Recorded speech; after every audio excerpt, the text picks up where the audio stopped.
with a lot of rain and a lot of wind. But the further east this thing goes, places that are further to the north, from north of the Bay Area, even Pinellas County, northward, even northeast Polk County, you won't see Lakeland area. You won't see the effects that you would given the track that we were expecting without these wobbles.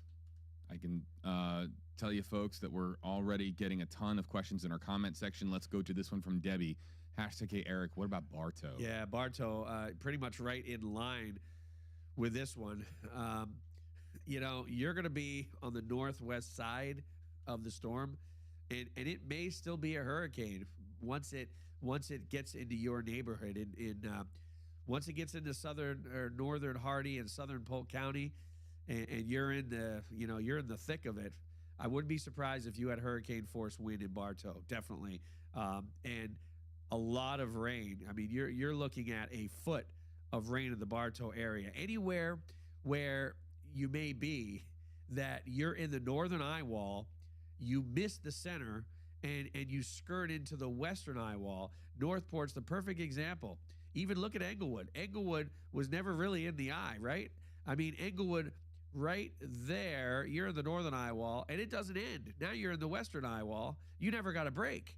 Unfortunately, that may be the case for places like Bartow, Wauchula area as well. Let's get to this comment. David brings up a great point here in our comment section, and we're loading it on screen. Here it is. It's coming in from David. Hashtag AJB. Can you guys talk about more of the speed of the storm, not just the direction? That is a crucial detail. And the reason, well, we have talked about the speed because initially the model suggested this was going to move at 3 or 4 miles per hour. And the one thing we've been talking about is the consistency of a 9 to 10 mile per hour movement. I haven't seen it alter by 1 mile an hour. I mean, it has been consistently moving at 10 miles an hour for a day and a half. And then it dropped to 9 and consistently been moving at 9 miles an hour for 24 hours. I mean, it's been a long time. So unless there's a significant change in movement or a significant change in the speed of the movement that are, it's going to affect people, that's not the one thing that we focus on. So as long as it stays constant, as long as it's going to get out of here and not sit over us like previously thought, then hey, that is good news for us. Let's go to this one. A lot of questions about Orlando. Orlando, looking at this and thinking, like what is coming our way? Let's go to this comment from Elaine. Hashtag Hey Eric, any updates for Orlando? Yeah, so Orlando, they're getting some pretty strong rain bands right now, and isolated tornadoes are possible in any of these rain bands. So heavy rain, strong wind, then you'll get a lull in the action. As we saw earlier from one of the cameras in Tampa, there was a little bit of a lull, right? That's what happens. Wind will pick up, you'll get a heavy cell over top of you, and then things quiet down. As the storm gets closer to you, as we head into tomorrow morning and tomorrow early afternoon, you'll see the winds pick up, right?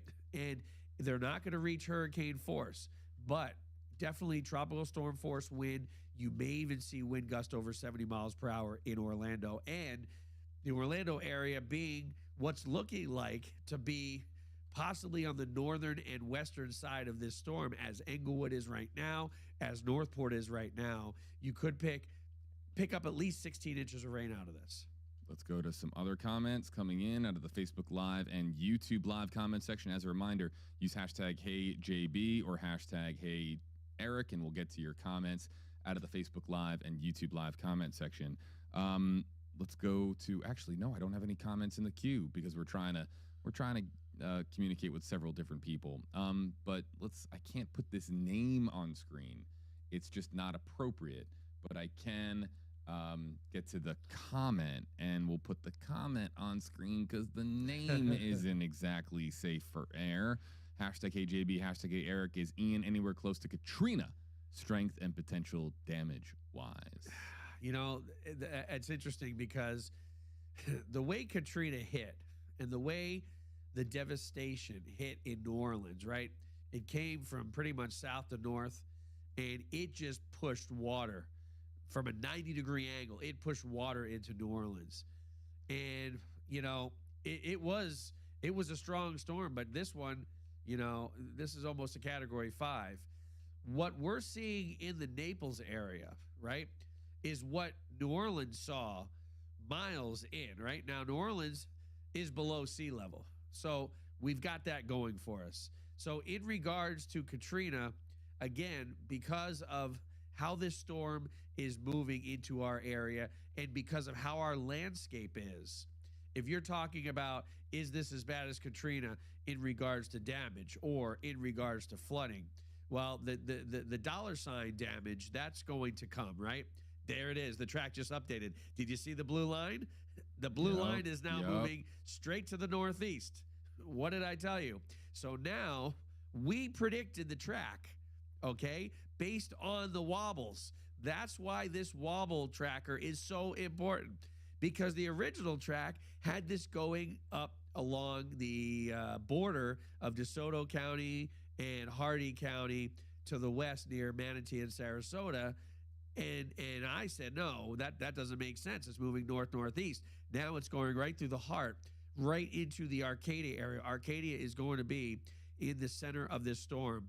And so is Wauchula, possibly, maybe Bartow. Either way, you're going to be on the bad side of this storm. So again, this has now shifted even more to the east. So let's get to the update. Well, we'll answer this. Oh, there it is, 5 p.m.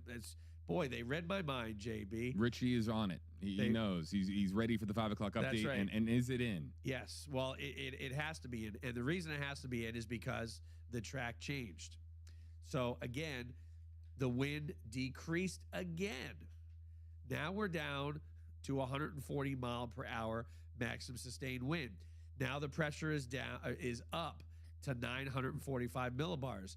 Now the speed did lower just a bit to 8 miles per hour. I'm not really seeing a change in the direction of the cone, but now it looks like this is going to move pretty far east of even the Orlando area, southeast Polk County, right around Indian Lake, even southeast to Kissimmee, in fact, maybe southeast to St. Cloud, and then just to the west of Daytona. So again, another significant shift in the cone that we expected because of the wobble, but it slowed down just a bit, 8 miles per hour. Hey, you know what? The models had suggested earlier it was going to slow down to 3 or 4 miles per hour. So no significant change in the way of rainfall amounts. But look at that, JB. Now, this is taking the center all the way into Indian Lakes in southeast Polk County. What a change. And we saw that first with the wobble, so we were able to predict that.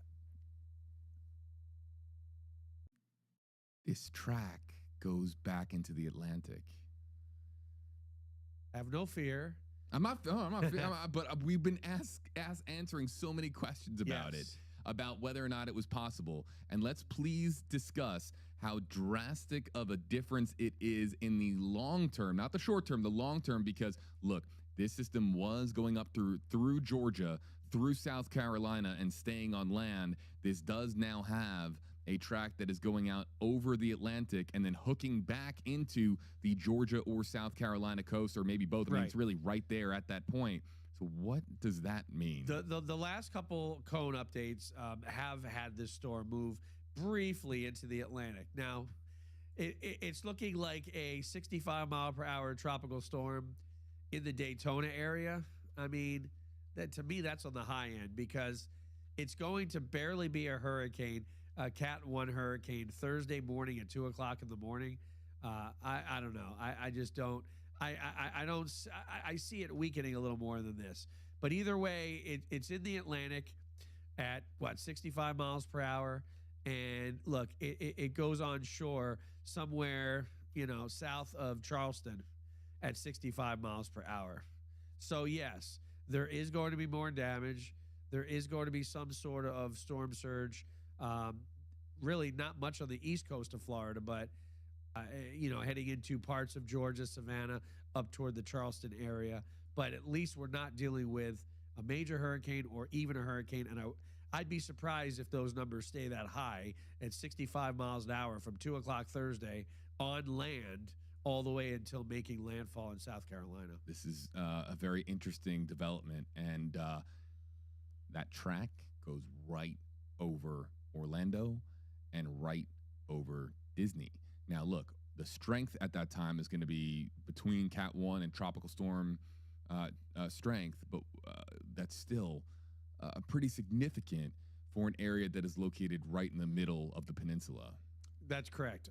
When Hurricane Charlie hit, though, it was moving so fast, and it moved much closer to downtown Orlando. Notice the track, JB. This is well to the east of Orlando, believe it or not.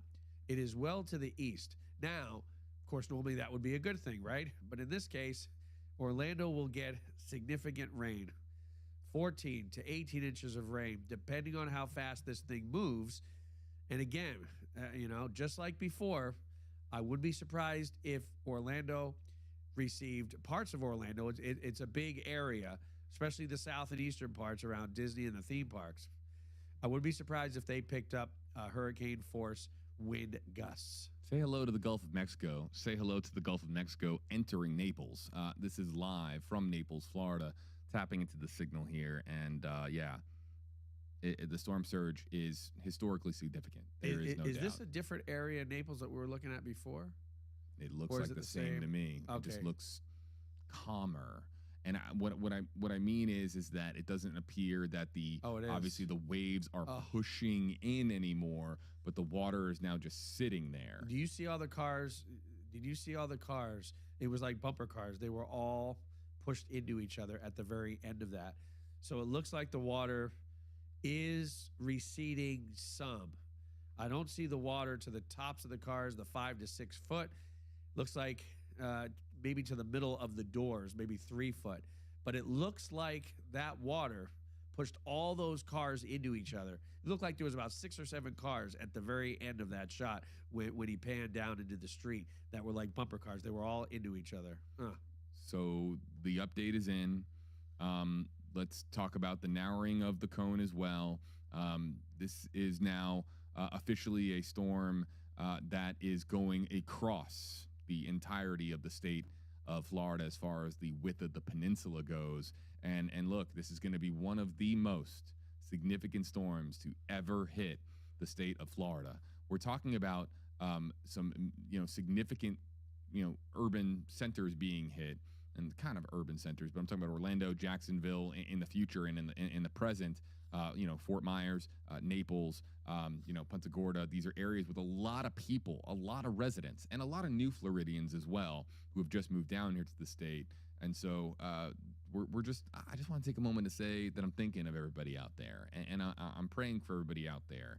And I will pray that the death toll stays right now at 0. I don't have any details on any fatalities. It is very likely that my prayers will go unanswered in that respect.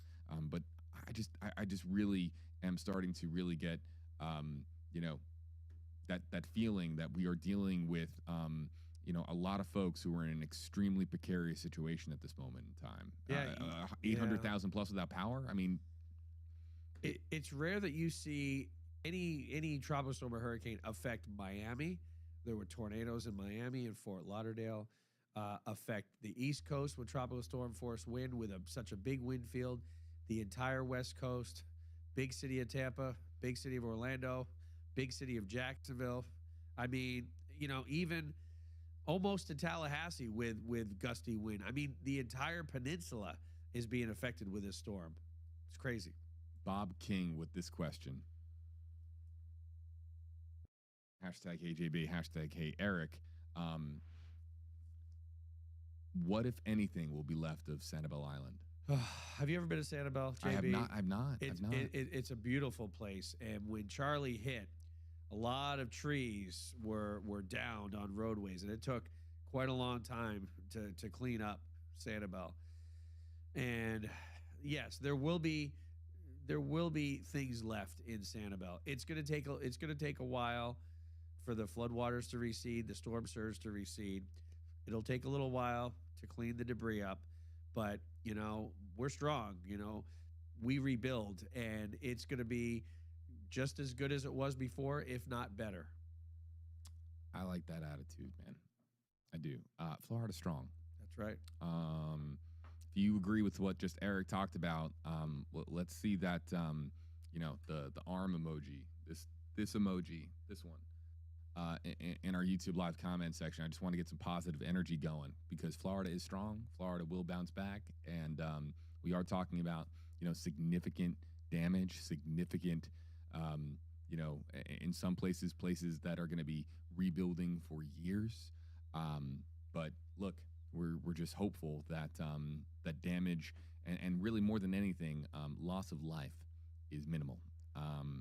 And praying for all those folks out there. Lauren Travis wants to know, what about Spring Hill? Yes, Spring Hill area, you're far enough north and away from this storm. And again, when we talk about these little wobbles to the east, it helps towns like Spring Hill, right? Because now you're even further away from where Ian is going. So no chance of hurricane force wind, tropical storm force wind. Again, it is a big storm, Ian is, right? 300 to 350 miles from one side to the other in regards to tropical storm force wind. So, yes, you will get tropical storm force wind. People ask me, will I lose power? I know some neighborhoods where, up in New Hampshire, I know that if we get 40 miles an hour sustained for any period of time, I know that we're going to lose power, right? But I also know places where if they get 50, 55 miles per hour, they don't lose power. So it really all depends. But at least with the track moving south and eastward, Spring Hill, places up that way, the chances are less because you won't have the strongest wind and you won't have the heaviest rain, maybe even 3 to 6 inches of rain. We know Eric's one of the best pinball players on the planet. If you ask me, the best on the planet. But Talia, is pointing it out. And we were talking about how angles and how things bounce around when it comes to both pinball and meteorology. And he says it's looking like Ian is playing a master game of pinball, bouncing around from major city to major city. Yeah, the one thing you want to do in pinball is try to do a bank shot. So you want to hit one shot, but you want to hit one shot that hits into another shot, and then you're really doing well. I mean, look what Ian did. Ian affected the southeast first with several tornadoes last night, right? And then the storm surged. And then Ian made landfall. And then you see, I'm not done yet here in Southwest Florida. I'm going to inundate the Naples area and, the storm surge there. And all of a sudden it's like, I kind of like Disney. I'm affecting Tampa a little bit. My wind field's really wide, so I can move a little bit to the east. Tampa's still going to get tropical storm wind. Sarasota, a big city as well. And then it moves up toward the theme parks and Orlando. And then, hey, Daytona, there's a nice raceway over there. I want to check it out. And then Jacksonville. But it knows that if it goes out in the water, it's not going to weaken. So kind of takes a left look at Jacksonville there. There's some tropical storm wind, right? And then it moves into South Carolina. Then it knows it's done. So as it goes through that track, it does the most damage to several big cities and even, moderate towns. Eric Stone breaking down the 5 o'clock update for us as we continue to monitor the impact of Hurricane Ian. We're getting closer to a live report from News Nation's Brian Enton. And also, we have all of our reporters right now on WFLA News Channel 8. We are going to be tossing to that coverage at approximately 5:30 time. 5:30 Eastern time. As we look here, again, the north side of the storm, let's look at the real-time wobble tracker, and it also shows us Max Fender 8 radar, which shows us that right now to the north of Englewood, inland of Englewood, is where we're seeing a lot of significant hurricane force winds right now. Yeah, not only that, but speaking of Sanibel, they're now on the southwest side of the eye wall, and not the worst side. As you can see, the northwest side is by far the worst, but they are again getting battered by those winds, and once again, several inches of rain falling after a virtually clear sky for an hour or so. I see a very organized hurricane making landfall and just not. Look, I'm not a meteorologist, but are there any signs this is starting to break up yet, or is it still? There are. So explain, please. What I'm going to do is I'm going to show you the distance of the eye Okay. Okay. While it's in the Gulf, and then I'm going to show you how much the eye has shrunk given a couple of hours now that it's on landfall. So we'll put the ruler tool on, and let's get it right about right in this general area. Okay, it was about 30 miles. Now look, 17. So it's pretty much half of what it was just an hour or so ago. So yes, this thing is weakening, and it's weakening substantially. It's lost 10 miles per hour in its sustained wind, okay, within an hour period of time.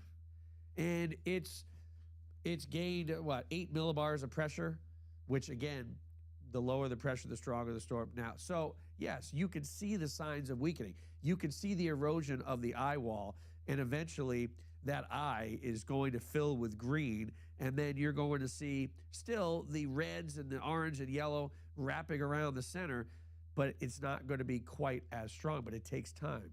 It does take time. And in the meantime, what are some of the other communities that should be watchful for the worst of what Ian can throw at them in the next several minutes, next several hours, Eric? So right now, again, Englewood, Northport, Punta Gorda, Port Charlotte, they are still getting nailed, and they will for the next hour to 2 hours. Now, once you get into DeSoto County now, you're starting to see those heavy rain bands in Arcadia, up and down 17, in Wauchula, further up north, in Hardee County, up toward Fort Meade, into the Bartow area, and points northward into Polk County.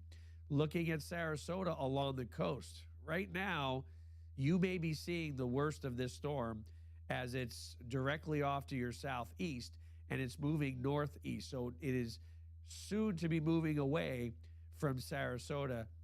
So, the conditions you're seeing now are about as bad as it's going to get, or at least for the next hour, or maybe not even 2 hours, because this thing's going to be wobbling right and north and right and north.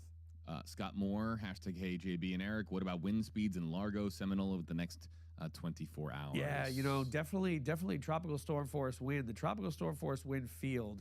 I haven't shown this in a while, so I'm going to go show that, JB.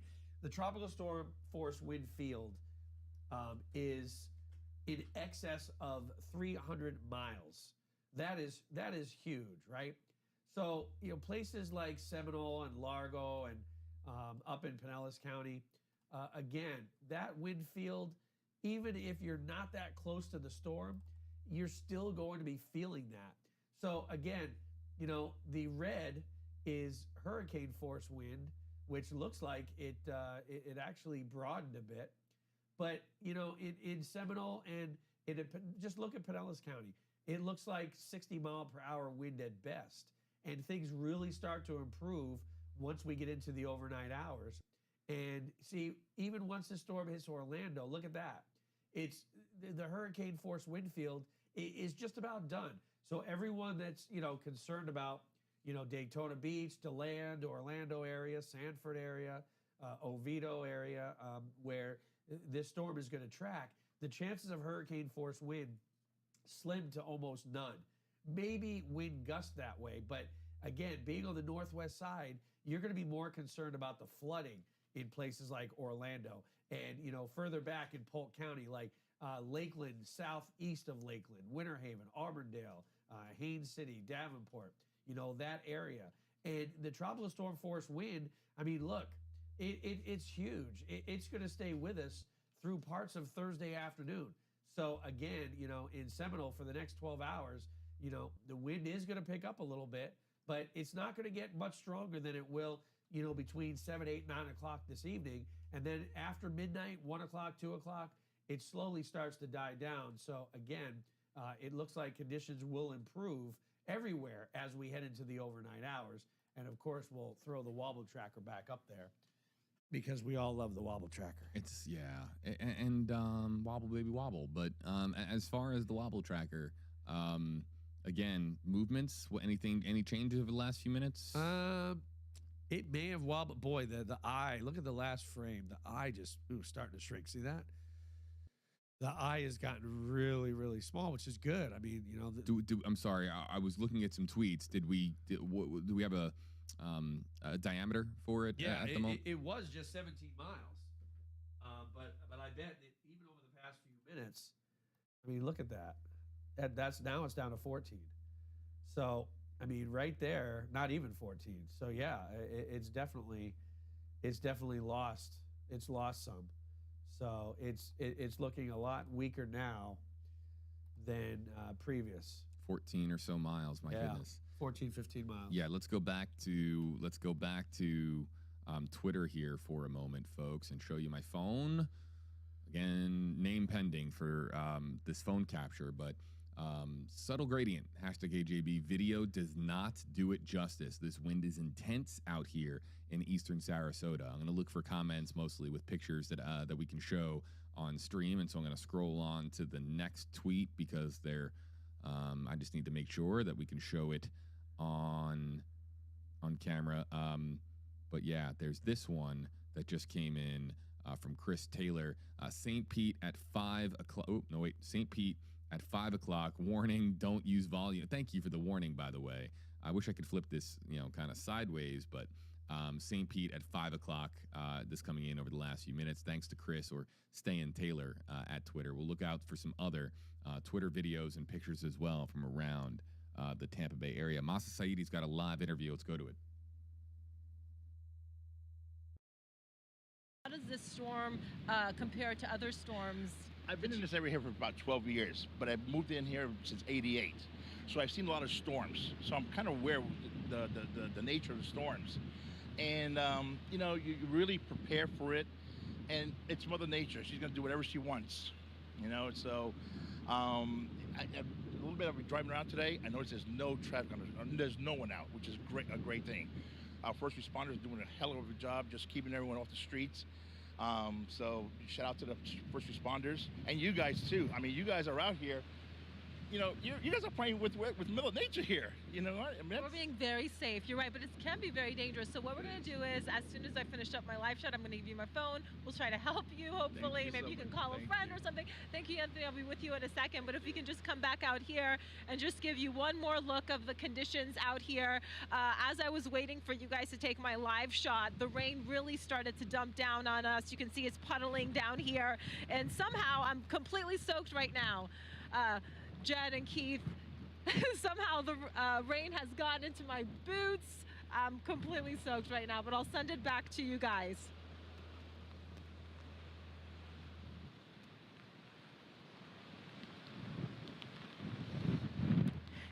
You got it. Masa Saidi, always with a smile. I don't, well, unless she's doing an investigative, masterpiece. Because when she's doing her investigative reporting, same thing with Shannon Bankin. When they are doing their investigative reporting, boy, it's like, I didn't do anything. I'm just walking by, But yeah, it's good to see Masa with smiles on her face yesterday and today. Yeah, keeping her chin up, even though Florida's getting a beat down right now in areas like Boca Grande, Punta Gorda, Englewood, Northport. These are some of the hard-hit areas that we are going to remember for a long time. After this storm is over, and our thoughts and our prayers are with everybody out there. Let's go to Star on, let's see here, on YouTube Live. That's just the name. It's like the asterisk. Hashtag AJB and Eric. My home is in the path of the eye of the storm. I heeded your warnings and evacuated the state Monday. Please help. When and how can I return? We just need I'm never going to say, hey, give us your address right, as far as your location. But to Star there, we need a general idea as to where you are to best answer that question. But let's say she's in. Okay, so yeah, say she's let's try our best. Yeah, say she's in northern areas from Sarasota northward. All right, where the damage won't be as extensive as Sarasota southward. Okay. If you're somewhere in northern communities or you didn't really get hit that hard, I would say Friday. Friday's a good day to come back. The storm will be out into the Atlantic, offshore Jacksonville. You know, there'll still be some wind, but again, this all depends on where where you live. If you're in Southwest Florida with flooding and debris on the road, I mean, it can take a week or two. What I would do is consult your neighbor, someone that did stay behind, and ask them how the roadways are. Are the roads passable? Do you have power? This and that. Because you don't want to come back or even attempt to come back if you don't have power, if things are flooded in your neighborhood, blah, blah, blah. But if you know that conditions are safe. So I would really just give the green light when your friends, or if you have family or whatever, neighbors, when they say, hey, you know, it's safe to come back, that's what I would do. And look, the eye is just shrinking again. This eye is going to be gone within the next hour, I bet. Look at that right there. Gone almost. I want to give an update. People who we were talking about Brian Enton joining us in a little bit. Brian is he had to move because of floodwaters. He had to move locations. So Brian is okay, as we understand it. He's okay. He and his team on the ground, they had to move to a different location, so they are repositioning. And we will very try. I know him. He's going to try his hardest to be able to join us. But right now, he's not live for anybody because they've had to move a little bit more away from incoming floodwater. So thinking of Brian Enton and the rest of our WFLA team out there. We've got this shot. We've got a bunch of shots, but I actually would like to get back to some of the questions and comments coming in. But first, I want to look to see if Star did comment back, and they didn't with a more precise location. We'll go back here to. I think either way, you know, contacting, you know, your neighbors, your friends in the area, I think they'll give you a better idea on when it's time to come back. Let's go to Ava Brady, hashtag HJB, Rebecca Eric. How will it look like in Safety Harbor? Again, really not all that bad. You know, you're so far to the north and to the east of the storm, and you're going to continue to be, right? Especially on this eastern track. Now, you're going to get rain bands, and you're going to get periods of strong wind.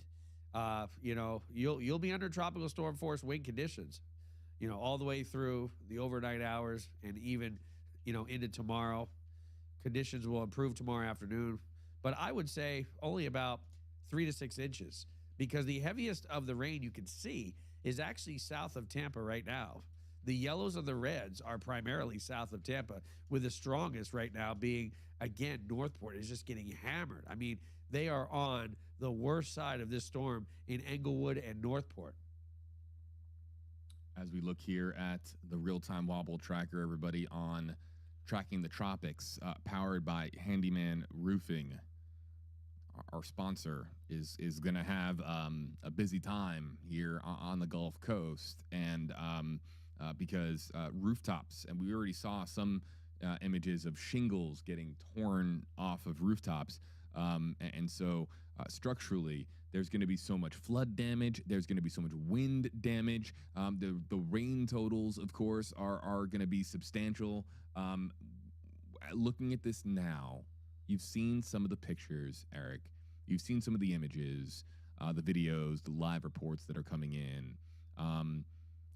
Is this a wind event? Is this a rain event? Is this a storm surge event? I guess it really depends on where you live. In Naples, it wasn't a wind event and it wasn't a rain event. But boy, they got the storm surge in Naples, in Collier County, Southern Lee County. You ask folks in Northport and Punta Gorda, they're going to say it was a wind and a rain event. I mean, if you're on the northwest side of this storm and you're really close to the eye, this was a wind and rain event, definitely. And the wind field expands so far, 300 to 350 miles from west to east in regards to tropical storm force wind, 80 miles for hurricane force wind. So, yeah, it's going to be a rain event and it's going to be a wind event. Let's go back to Naples, Florida. Check this out. Wow. So it looks like the water has subsided a bit. Yeah, it has. Because that was all underwater just a couple hours ago. And you can see those cars all the way at the end of the street. They look like, yeah, oh boy, he zoomed in right on my cue. They look like they were pushed against each other. Look at that. There's 1, 2, 3, 4, 5, maybe 6. I think there's about 5 or 6 cars there that have been pushed against each other. And unfortunately, with all the water damage, I mean, I don't know if they're salvageable. I don't think these cars are ever going to drive ever again. I could be wrong. Hey, mechanics in our YouTube comment section, in our Facebook Live comment section, a car that has been submerged nearly to the roof of the vehicle for a period of time of about several hours. Can that car ever be driven again? I would imagine that the cost, even if you could drive it again, is going to be just cost way too much to repair it versus just purchasing a new vehicle. I'm getting new extreme wind warnings for. Let me bring up your computer then. Parts of Hardy, Charlotte. Yeah, let me go back to the computer. Charlotte County, Hardy County, southeastern Manatee County, southern Hardy County, southwest Highlands County. So extreme wind warnings for those areas. So let's pull up the map here and show you exactly where we're talking about. So here are the extreme wind warnings. Let's widen this view so you can see. It looks like for most of Sarasota County, so Sarasota County southward, in Hardy County, looks like south of Zoffo Springs along 17, south of Moffett in regards to 17, and all the way eastward toward Lake Placid, almost including Sebring along US 27. So once again, it looks like an extreme wind warning is in effect for those areas as strong hurricane force wind is likely in that area over the next few hours as Ian makes its way into your neck of the woods. And again, with the new track, we are seeing these new extreme wind warnings, right? As the track keeps shifting to the south and to the east, now all of a sudden, all eyes are on the inland communities into the Arcadia area, up and down 17. It's pretty rural in DeSoto County, especially the eastern parts and, southwest of Arcadia. Yeah, I mean, high wind warning all the way up to the Moffett area in Hardy County. Let's go to Rebecca. Hashtag Hey Eric. What's in for Ocala, Florida? So again, I love questions on northern towns because as this system moves to the south and east of the expected track, northern towns, they bode well. And so places like Ocala, tropical storm force wind, 40, 45 miles per hour, right? You're pretty far north of where this is going to go, but you're within 150, 175 miles from the center. So you'll still experience tropical storm force wind. In regards to rain, you'll have those heavy rain bands that come in, right? They'll be intermittent here and there as the storm moves right through the middle of the state. So expect several inches of rain. I'd say Ocala, 3 to 5, in that general area. How about Gemini 65, Apollo Beach? Yep. So Apollo Beach, definitely possibility of hurricane force wind and more likely hurricane force wind gusts. I don't see the extreme wind warnings being extended northward at all because the storm is moving to the north and northeast. So you'll escape the brunt of this. But again, being on the northwest side of the storm, you're going to pick up a lot of rain. Wouldn't be surprised you pick up 6 to 8, maybe even up to 10 inches of rain in the Apollo Beach area. Okay, so Star responded back. Remember we were talking about how they heeded our advice and evacuated the location and asked when can they go back. Northport, just south of 75, but north of 41, directly in the path, and saying, very glad that I took your advice. I can't put it on screen because it doesn't have the hashtag star. It's got to have it, but. Well, thank you again, for listening. A lot of people are what some people call stubborn farts, right? Yeah, we were talking about the stubborn farts. As we had a comment. And we're, worst case scenario, you evacuate, nothing happens, and whatever. But I'm telling you, you are very, very smart in the Northport area to evacuate because they're getting the worst of Ian right now. boy, there's going to be a lot of flooding in low-lying areas in Northport, and it might not be a good idea to come back until next week. In fact, depending on where you live, if your roads are impassable, if there's floodwaters in or near your property, if you can't get back to your house, why would you want to, come back earlier? So find out from friends and neighbors, especially in that area, praying that everybody's safe. And then, they'll give you a good idea whether or not to come back in a couple of days or wait till next week. We might be talking about fundraising efforts already being started. Abby Mabley, hashtags for both of us. Is there somewhere people can donate directly to help people in Florida? I believe it is already underway. Yeah, usually the Red Cross will set something up, or maybe there'll be a GoFundMe. I still think it's too early. I think this storm has to get through first before once damage is assessed. Even though we know that damage is ongoing right now, once the storm is through, that's usually when fundraising efforts take place. Right here on WFLA.com, 22 minutes ago, how to donate to the Red Cross in Florida to help victims of Ian. We'll read this. Hurricane Ian is currently causing widespread destruction on its way through Florida. The ARC is in Florida helping residents recover from the damage, and in form of donations is especially important. People looking to donate to the ARC as they assist Floridians affected by Hurricane Ian can do so by clicking. Let's click right here. Where does it take us?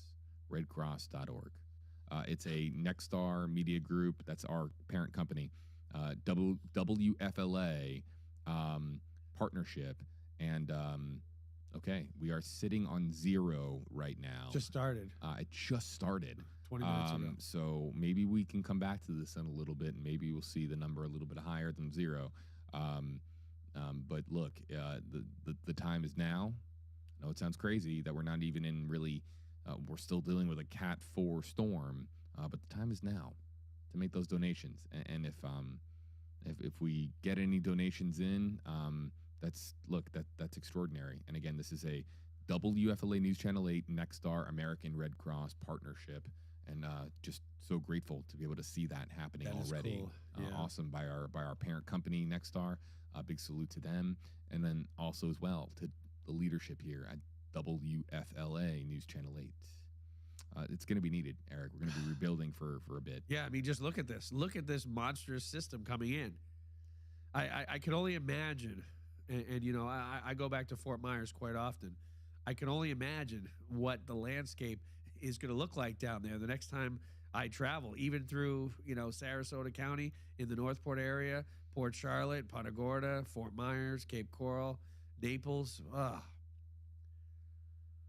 I don't want to think about it. Me neither. I'm just taking a step back here just to kind of let things kind of sink in for a second. Stacy De Silva, let's bring her into our coverage really quickly and show you what's going on with Stacy. And I'll tell you exactly where Stacy is. Where is my sheet? Here it is. Stacy is joining us from Lakeland. So people who want to know about Lakeland, Stacy's the Lakeland expert. She's our Polk County Bureau correspondent. And so let's listen into Stacy. Hurricane Ian. He said they've already dispatched some push teams. They are pulling up trees and collecting trees from major roadways so those first responders can get in. They're doing that already right now. Like you said, the worst is still to come in Polk County, so while they can do it, they are. He also said in Polk County, emergency services will always be available for life-saving measures. But he said, if you thought you should evacuate and you didn't, and you call us because you're scared, unfortunately, you have to hunker down. But if you have a heart attack or something, they will do everything in their power to go out and help you throughout this storm. So yeah, we're here with the Swans. They're doing okay, so no one needs to worry about the Royal Swans on Lake Morton, even though it is windy and rainy, and some trees are going down around them, guys. The world famous Swans of Lakeland, Florida. If you're outside the viewing area, Google it. We've talked about it. Stacy De Silva and she did an interview with me at a humongous pinball collection in Lakeland, if you remember, in May, right before the World Championship. So I've been in touch with my friend that owns those machines.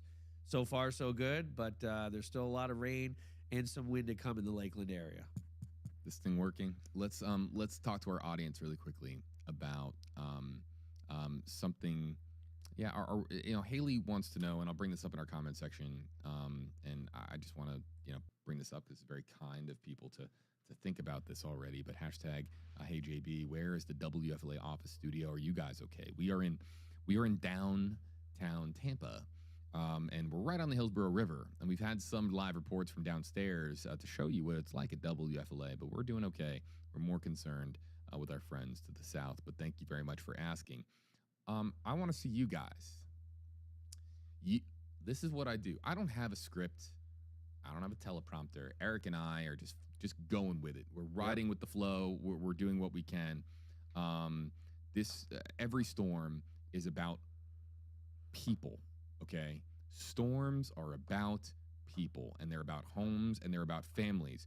You know how much coverage we give to fish storms? When a storm is out there and it's Cat 4, Cat 5, and it's just sitting out there in the Atlantic and it reaches absolutely nobody, do you know how much coverage we do? It's a big fat zero. We're talking about Ian because of you, and because of your homes, and because of your families, and because of your pets. So what I'm going to do now is I just want to say hello to everybody, and I would like for you to say hello back. So whether it's in the form of well, no, I don't think we can play video, but pictures. Take a selfie, and if you'd like, tweet it out with hashtag HeyJB, and I'll be going back to Twitter in a moment, and I'd like to see some of our folks that are watching. You can show us your pets. You can show us yourself and your pet. What are you doing? Do you have a chessboard out? Are you playing checkers? Are you playing Monopoly? Do you have a pinball machine? If you have a pinball machine at your house, hashtag hey Eric and send it in. I want to see it. I'll look for that too. We'll look for anything with those hashtags on Twitter in just a few moments. We want to bring you guys into the conversation, and we're especially for those that are watching in a place without power. If you don't have power, tweet that out as well. Tell us where you are, give us a timestamp, and tell us if you have power with your tweet.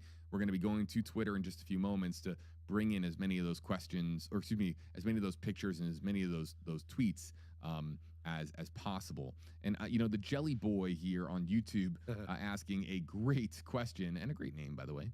What is the status of the water recession in Tampa Bay? Do we have any idea when it is coming back and how bad it may be? I'm going to bring up Tower Cam, but any idea, Eric? So as JB mentioned, we're right on the Hillsborough River. I looked out the window several hours ago, and I could see a beach on both sides of the Hillsborough River. Live from our Tower Cam downtown Tampa on the Hillsborough River. Yeah, and Jeff at Bear Deli had mentioned 11 feet had been blown out of the bay out into the Gulf. Now, yes, when it comes back, the good thing is it's not going to come back with a vengeance. It'll come back gradually, but there still could be some flooding of the bay, right? A foot to maybe 2 foot. And I'm not saying a foot of standing water, but again, there could be some flooding when the water does make its way back. And I do expect that to happen probably sometime tomorrow. As for now, maybe late tonight into early tomorrow, but I think it's going to be a gradual thing because the wind right now is out of the east and northeast.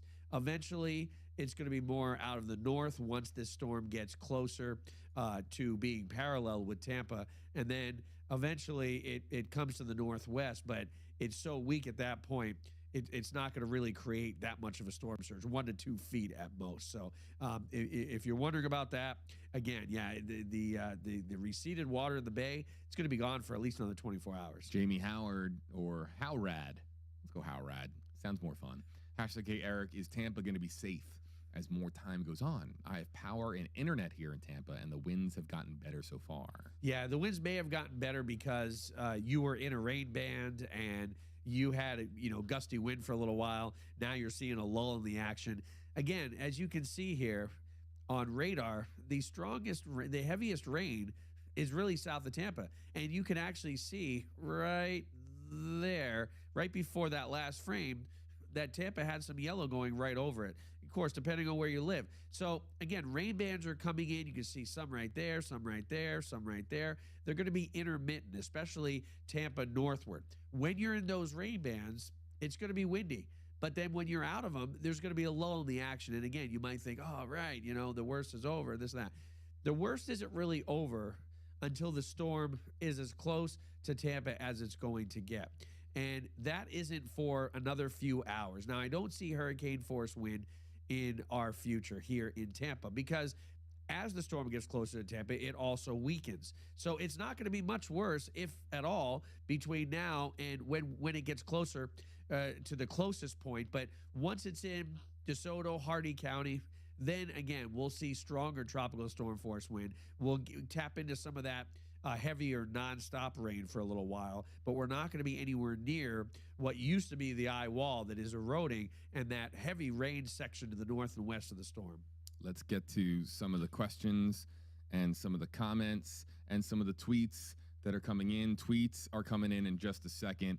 My Florida Life 24 says Dunedin power is on there. I like this name, Tylenol, like Tyler, but Tylenol. Could use some Tylenol. Hashtag KJB. Should Bradenton expect to get impacts from the west side of the eye wall? Not from the eye wall, and from whatever's left. You're not going to need Tylenol if this bothers you, because you're going to be far enough away from the eye wall that, again, you are getting the heavy rain bands, and you're getting heavy rain right now. You can see the deep oranges and the yellows right over top of Bradenton. That will linger for the next 3 to 4 hours of, some moderate rain over top of you, some heavy rain over top of you. And, you could see, and most likely we'll see hurricane force wind as early as between now and the next few hours, 9, 10 o'clock or so. Once this thing starts weakening as it moves into DeSoto, Hardee County, Polk County, and then it starts moving to the north and northeast of Bradenton, again, conditions will get a little bit better. But as for now, you're not going to be in the immediate eye wall or right now what's left of it. Let's get to Twitter and show some of the tweets that are coming in on my phone here. Let's go. Megan Sexton, sheltering in place in Hernando. Yeah, it's not even raining. And of course, we're getting a lot of pet pictures here of a furry, four-legged friend of Megan's. The average Joe in Florida, cats Holly and Jillian are sleeping through the storm and just want to know what all our air side furniture and plants are inside. Boy, I love the picture here. Do you understand the tweet though? As far as or inside, that's supposed to be inside furniture. The cats are wondering why the outside furniture is inside. Right. Okay, I understand. It was just probably just hey, Siri on the keyboard sometimes, or if it's hey Siri speaking into the keyboard, it can get no Siri, I don't. Now you've done it. Yeah. See, I just sent my phone for a loop there. Whoops. Let's take this from Patrick. Let's see here as we look at a picture from Sandy, storm watchers in Apollo Beach. I love it. A lot of great cat pictures. And look, that looks like a lizard or a chameleon there from Sandy. That's great. Patrick, hashtag KJB, hashtag Eric. So went to call my parents in Palm Harbor at 4:51, and they lost power right then. Any idea how long they will be without, if you guessed? Yeah, I mean, it all depends. Sometimes you get a strong wind and it rattles the power lines and you only lose power for a short time. Or, if the wind knocked a tree down on power lines, it could be out for a while. So, again, it all depends. I've heard of people, their power flickering or, going out for a minute or so. But if it stays out, for the good part of an hour or more, then you may be without power for some time because nobody's really going to be coming to help out, at least in the next day or two. We've got... I can't say this name, but I can't pronounce it, but it says hashtag KJB, and it's a screenshot of us. Hello, wherever you're watching from. Priscilla Santos, hashtag KJB here in celebration. Look at that dog. Love it. It's a wiener dog. Saying that we love your coverage. Really, really appreciate it. This is just an opportunity, again, to remind our audience the storm is about people and families and pets, and it's an opportunity for us to show you, because we've been showing so much of us over the last several hours. Alexandra Lopera wants to know, hashtag HeyJB, hashtag Ian, why did Ian turn right before Tampa? Why did it make the turn, and why did it not slam into Tampa Bay? Yeah, Ian's been turning well before. Yep. We've noticed on the wobble meter, Wobble Tracker. I like Wobble Meter. I don't know. Okay. But Yep. we've noticed on the satellite and radar that Ian continuously went north then east, then north and jogged to east. So it's been doing this for the better part of 48 hours, really, right? Since Monday. And of course, the reason is, again, it's interacting with a cold front and a jet stream that is moving to the south, a trough that's moving to the south. And eventually it just, it kind of just moved along the trough. It was guided by the jet stream, and it was guided by a ridge of high pressure to the east. And there's this weakness. So you have high pressure to the east, you've got a trough to the north, and it goes right in between there. And that is why it's been moving to the east and northeast. And Tammy, we asked for selfies. Asking shall receive. There you Tammy doesn't say where she's watching from, but it looks like the lights are on for Tammy. That's good, yeah. That's a plus. Hashtag KJB there as well. We've got some questions and comments coming in out of the Facebook Live comment section as well, and we will be coming back to Twitter. Don't worry, folks. We'll be coming looks back like to another Twitter. wobble. Another wobble right there. Look at Oh, that. That's a significant That was a big wobble. one, wasn't it? That's a significant eastward wobble. Yep. Look at that. Ooh. Yep, look at that. A lot of power outages, and things are really rough right now in Northport. Answering this for T. Renee S. on YouTube Live. It's rough right now in Northport. A lot of people outages. lost power. Yep. A lot of people lost power in Northport. Unfortunately, it's going to take some time for power crews to get to you.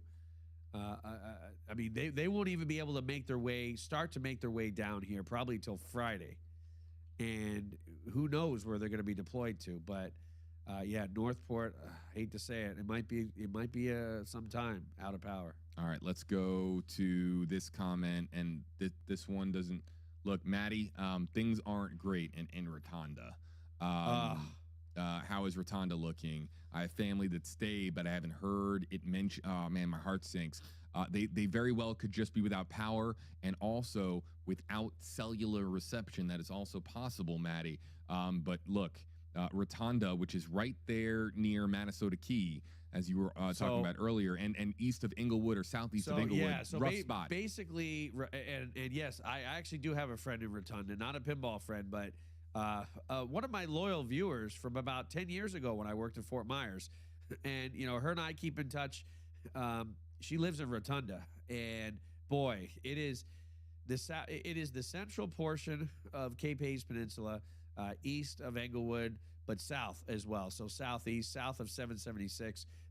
They are getting hammered in Rotunda and Englewood, and in that general area, 776 toward Port Charlotte, Punta Gorda, Northport, anywhere in that area. Rotunda is a little bit further away from the coast, so that's good news. It's very residential, in fact. So there are a lot of houses, not as much in the way of businesses. Let's go to Twitter. Again, YOLO or Kiara there on Twitter.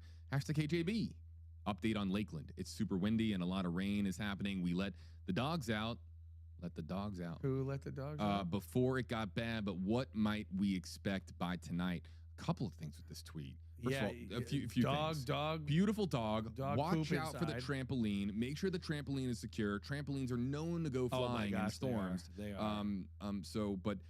And then as far as Lakeland, what do we say for Lakeland? Well, you know what? Like I said, I called my friend in Lakeland last night. I said, man, you are right in line for a Category 1 hurricane to go right over top of you in Lakeland. Well, now the track has shifted so far to the east and south, I wouldn't be surprised. In fact, I think it's unlikely to get hurricane force wind in Lakeland. And you know what? Even hurricane force wind gusts, you may be hard pressed. So that is good news, but you'll still be on the northwest side of the storm. Yesterday, I would have said, yeah, you're going to get 18 inches plus. Today, I say, 8 to 10 inches in the Lakeland area. Again, if this thing keeps tracking to the east, which, what did we talk about a few days ago? I think even on Sunday, we were talking about once the models are in error in a certain direction, they typically tend several days before the storm to trend in that direction. So the cone has been trending to the east ever since Sunday, right? And it's still trending to the east. So I wouldn't be surprised. And of course, that bodes better for Lakeland with a more easterly track. So we'll call it strong tropical storm force winds, 60, 50, 60 miles an hour. And, a good 8 inches of rain or so. Let's get to some other tweets coming in. We got some pinball stuff. Oh, yes. Hashtag AJB, Oh, I love it. JMac, Silver Ball Retro Arcade. Been here, Eric? Of course I have. Yep. Silver Ball. So Silver Ball is actually in Delray Beach. And they have got 150 games, JB. That's how many games they have over there in Delray Beach on the East Coast. Most of them are the old school games, but yeah, I love that place. It's a good look. If you've got power, I love pinball, you need power. That's a pinball party right there, Delray Beach. Yeah. I mean, they're hopping. Bianca Farah, hashtag HJB. My name is Bowie. Obviously, the dog that we're looking at here. Great name, by the way, for a dog. I think if I had a dog, it'd be Bowie. Me and Looks my like wife, a Bowie. huge David Bowie fans. And I'm safe inside watching your storm footage from Orlando. Stay safe, everyone. Woof. We've got Matt Sutherland. Hey, JB. We are safe but without power in Northeast St. Pete, but are making the best of it with you in the live stream to entertain us. Please keep it coming. Hashtag HJB, hashtag Hey Eric. Look at all the stuff they got here that looks like a bunch of puzzles and a bunch of games. Yeah, Matt, I mean that's what that's what we had when we were a kid. I mean, there wasn't computers and whatnot. Man, look at this. This is so heartwarming to see, man. I'm gonna get emotional because like to think that there are people right now and they don't have power and they're watching us. Man, if I could be at your place, Matt, and hanging out with you guys, man, and hanging out with your dog there. Matt says no power and heavy wind and rain in Mayaca City at 5:40. Yeah. Hanging with my wife Anna. Nailed. Hi Anna and Mr. Furley watching on YouTube. Man, Hello, we'll guys. try. Look, we're gonna try to do right by you guys and try our very darndest to keep you safe. So let's get back to the task at hand. That's why we're here. And that's why we're here. And before I start getting emotional, I'm gonna throw Eric on screen to talk about what the latest is and what the latest is with this wobble. So we're almost at 6 o'clock. So there should be another update coming soon. But notice that wobble. Wow. I mean, the line isn't even in the eye anymore. Look at that. The line is in the western part, almost in the eye wall. That blue line is what I'm talking about. The blue line is the National Hurricane Track. The faded yellow line is where Ian has gone. But of course, over the past hour, there is no yellow line because it gets updated every hour. So this thing has moved even more so to the east, which doesn't surprise me. Boy, folks in Lake Placid and Sebring, if this thing keeps on going in that direction, definitely hurricane force wind in those areas. Let's go over to Big Red on YouTube Live. Hashtag KJB. Relatives in Port Charlotte saying that they are having a hard time getting cell signal, but the eye hit them really hard. Look, we talked about this. The cellular infrastructure was going to get hit. And just know that mobile deployment sites are going to be deployed as quickly as possible because, look, what they can do is they can roll out deployment sites before they can actually rebuild the cell towers. These are very helpful in the aftermath of storms. So I haven't heard anything from Verizon, AT&T, or T-Mobile, or any of the big carriers in the last several hours. But if we hear anything about cellular reception, we'll pass it along because it's so important, right? I mean, your phone now these days, it's really important to be able to get a signal out. So we'll continue to keep you posted on that. Yeah, I mean, cell towers, definitely. They're high up in the air. They're exposed, and I mean, a prolonged period in Port Charlotte with 100+ mile per hour wind. Yeah, of course, some of those are going to be damaged. We've got Turk in our comment section asking. Hold on, here it is. YouTube Live. Turk. Hashtag AJB. Sarasota flood update, please. I'm so worried about my family. Yeah, I mean, they picked up 8 to 9 inches of rain in parts of Sarasota the last I've looked. Of course, there's definitely going to be flooding. Good news is, you're not going to be seeing what we're seeing in Naples with storm surge. Water's going to be pushed off the coast of Sarasota County. But again, if your property floods in a heavy rainy season day, then chances are there's going to be some flooding in your neighborhood right now. Let's go to. Hold on. I want to bounce back over to Facebook and check in on Facebook. And we're going to go to Amanda Edson. Hashtag hey JB, or hashtag, no, it was JB. But look, is Orlando still in Ian's path? Not quite as much now as what we saw before. You know, the latest track we'll show you right here, and the 6 o'clock hasn't come in yet, but notice where Orlando is. It's a good 30, 40 miles now, or maybe I'd say about 30 miles to the east. Yesterday, this was looking like it was going to hit Orlando dead on. So if this track continues to jog eastward, I would say it's going to be pretty close to impacting directly Daytona Beach, which is a little bit further south than the track right now, and then move into the Atlantic, and then come back into the Carolina coast as a tropical storm. Hey. So, sorry. No. Continue, please. I was interrupting you. No, so Orlando, you know, I don't really think you're going to be seeing. I never really thought you'd have hurricane force wind. And now, I don't even know. You might have a strong rain band that comes in where you get a gust over 70 or 75, but I think in the Orlando area, you're looking at more like 50 to 60. Orlando, Daytona, St. Aug, Jacksonville. And you know what the craziest thing about this is the time to me. I mean, it's going to take, we're talking about it taking another 24 hours, really, for it to clearly cross the Florida Peninsula. But it's better than what we were looking at yesterday.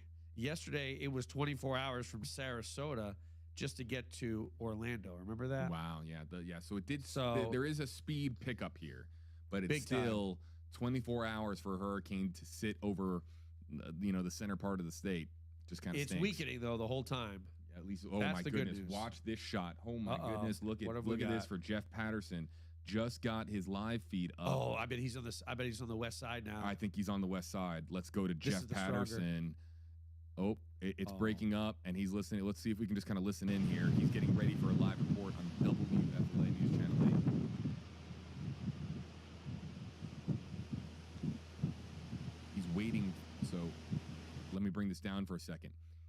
He's waiting for a cue from our TV control room.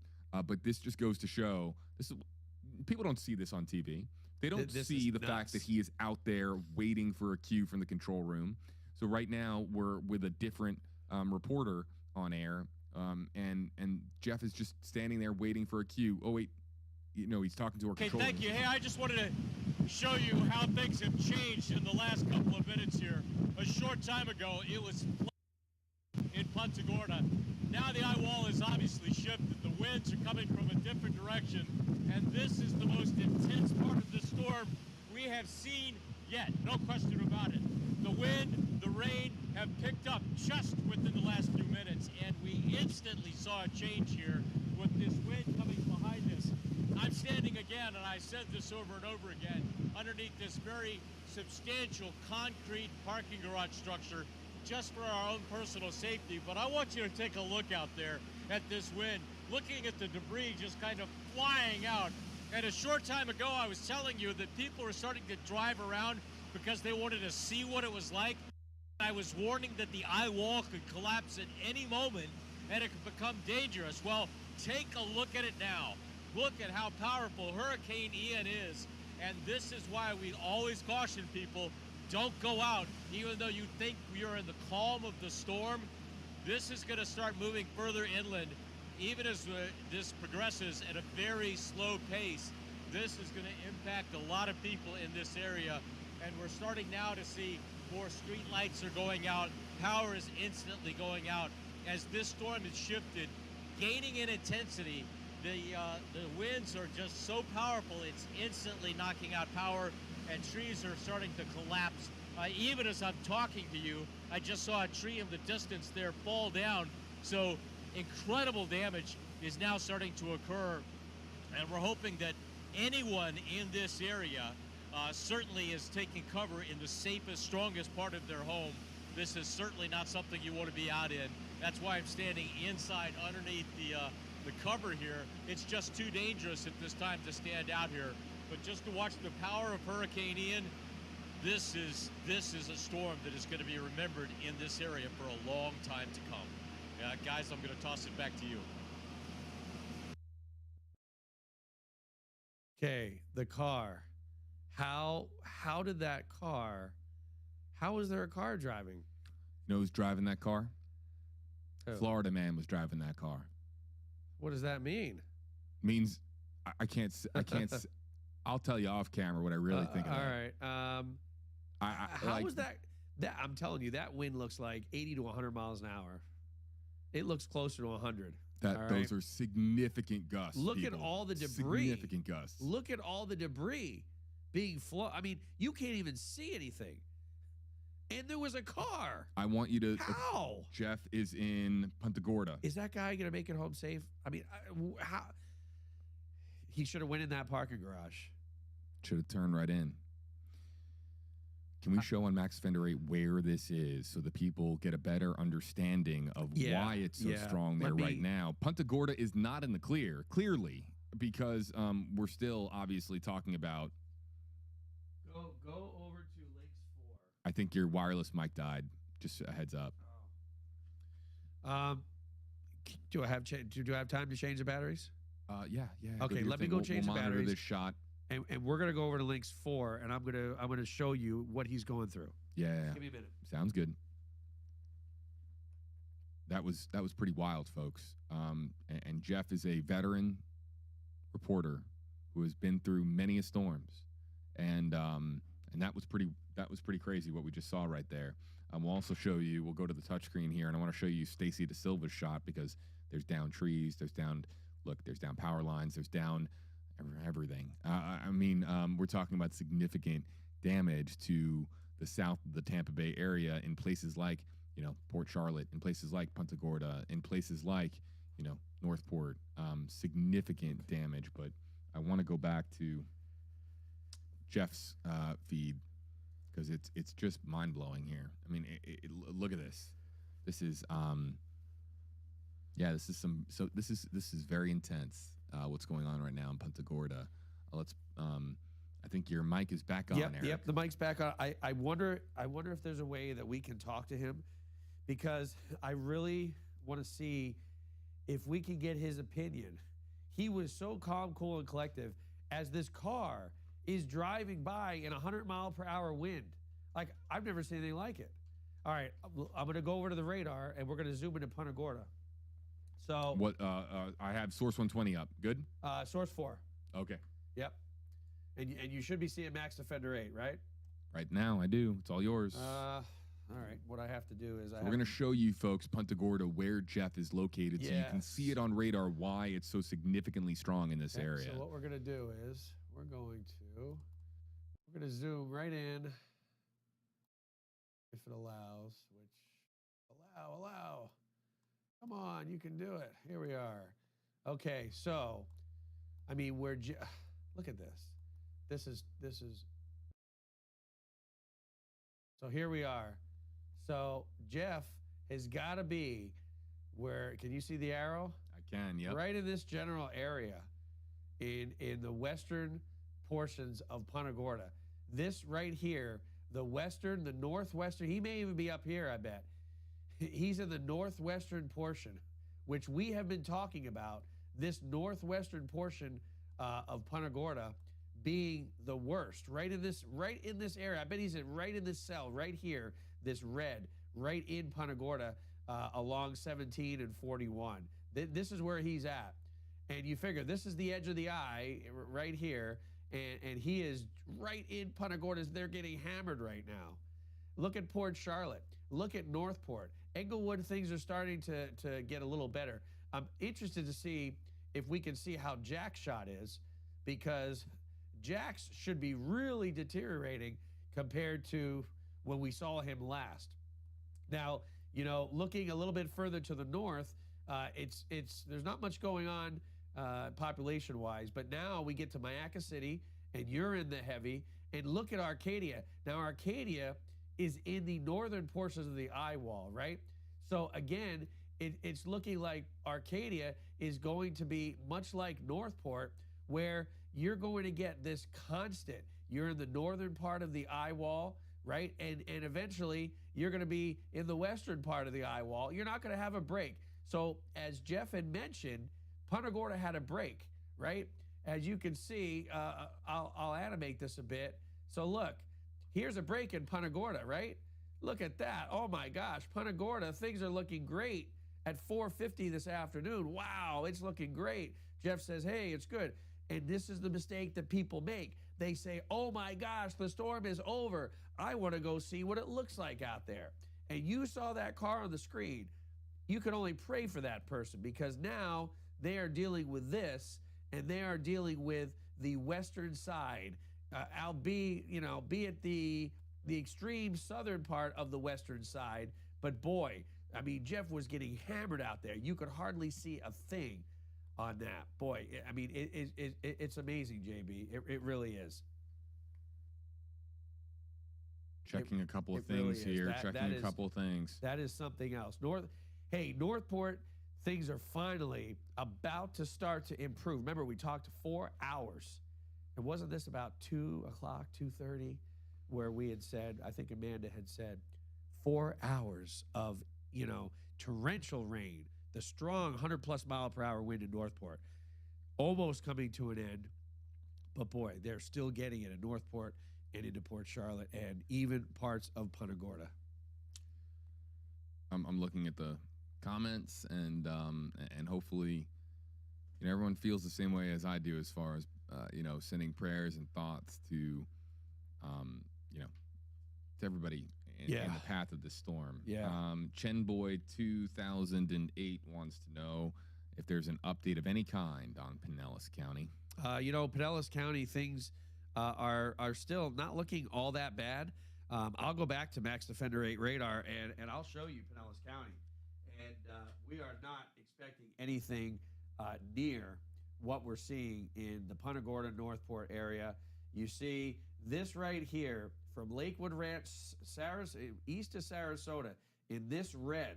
This is the heaviest of the rain and the strongest of the wind, heading toward Wauchula. Arcadia, already seeing it. Bowling Green and points southward in Hardee County, eventually into parts of Highland County, but you go a little bit northward into Pinellas County, and look at that. I'll back this up an hour, and you can see those rain bands moving in from the east. Now, the dark red's getting closer and closer, but we're not going to tap into this nastiness that right now is just south of Lakewood Ranch, Wauchula, Arcadia, Northport, Mayaca City, and as you saw, in Punta Gorda. Scratching with Holly, #KJB and Eric. What are the chances of a more eastern wobble? I've got the wobble tracker up on Source 120 traffic, and you know what? I think the chances are pretty good. We got 6 o'clock. So 6 o'clock advisory. The 6 o'clock advisory just might be in. So here's the wobble tracker. And you can see at the last minute right there, wow. I mean, that line is on the west side of what's left of the eye. Let's see if they updated 6 o'clock. Oh, look how it dropped. 130 now, JB. Okay. That dropped big time. But we're not to Cat 3 strength, are we yet? No, believe it or not. We're one more away. We need to get, so when they drop this to one, no, I believe 130. Let me check. I thought 130 was, no, I guess it's still on the line of a Cat 4, but it's very, very close. It's very, very close. Yeah, north. So yes, more eastern 8. wobbles. Yeah, it is. It's 130 on the nose. So still Cat 4 still until they barely, declare it yes. a Cat 3. Yeah. It's major hurricane. That's the either way. thing. That's exactly what I was going to say. Even you downgrade it, we're still talking about a major hurricane moving towards Disney World or Universal Orlando, the central part of the state. And while look, they're still hours and hours and hours away from getting this thing.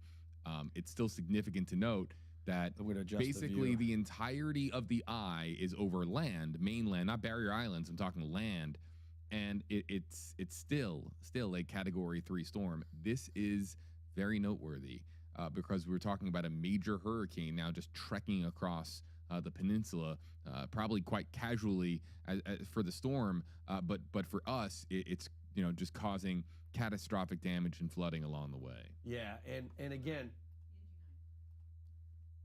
these wobbles just continue to happen, and again, I really think they're going to continue over the next several hours. As you can see right there, it in the National Hurricane Center, they just updated the track, and it's already wobbled off. Do you see that? They just updated this, 10, 15 minutes ago? And it's already wobbling and off. it's already wobbling off the track. Oh, my gosh. So this thing, in my opinion, is going to go pretty close to northwestern Highlands County, pretty close to the Sebring area. We've got a lot of good folks in Sebring.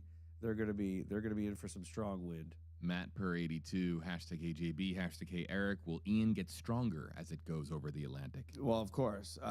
It is going to weaken. It's only going to be the Atlantic over a short time. The water temperatures, they're not 85 to 90 degrees, okay, like in the Southeast Gulf. Ian will be encountering some wind shear in the Atlantic. That's one thing that we haven't really talked about. We've got a pretty strong jet stream, a cold front that is causing havoc in the mid and upper levels of the atmosphere, and Ian is going to be interacting with both of those. I mean, Ian is interacting with them now. What did we talk about before? We said the further north this goes, the more wind shear that it's going to encounter, and the weaker it would be, right? So if it was alongside Tampa Bay right now, it would be a Category 4 storm at landfall, okay?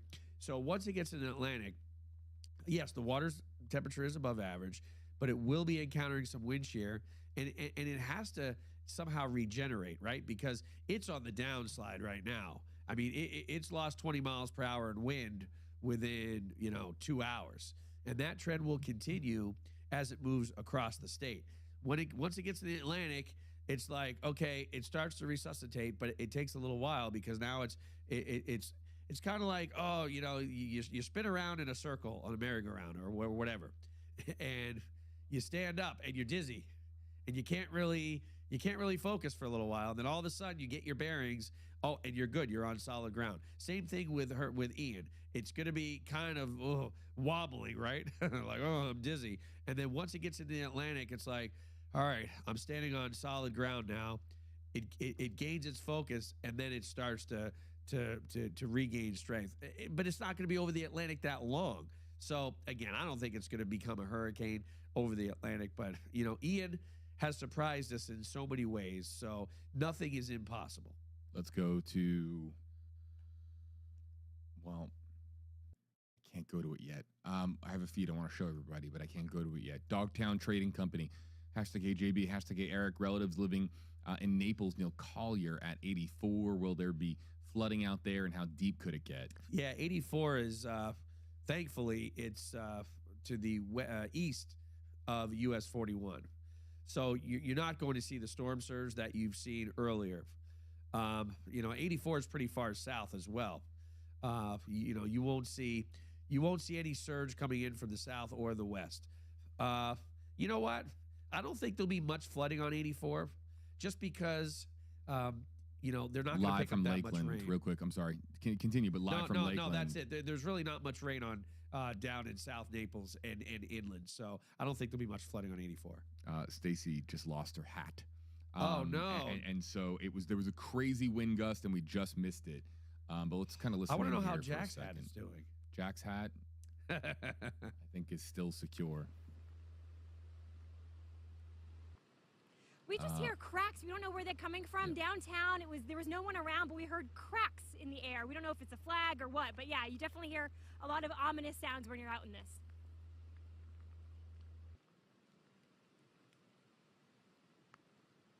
Stacy DeSilva reporting for us, everybody. We will be coming back to our reporters in the field, including Masa, who I think is going to be standing by next. In fact, I'm going to load up Masa now so that we can have her live report just kind of ready here, and we can show that to you. Looked like a downed tree behind Stacy. Did you see that? Covering half of the road. Yeah, that like was a also big tree. what I was trying to show. Here's We are hearing things that I've never heard.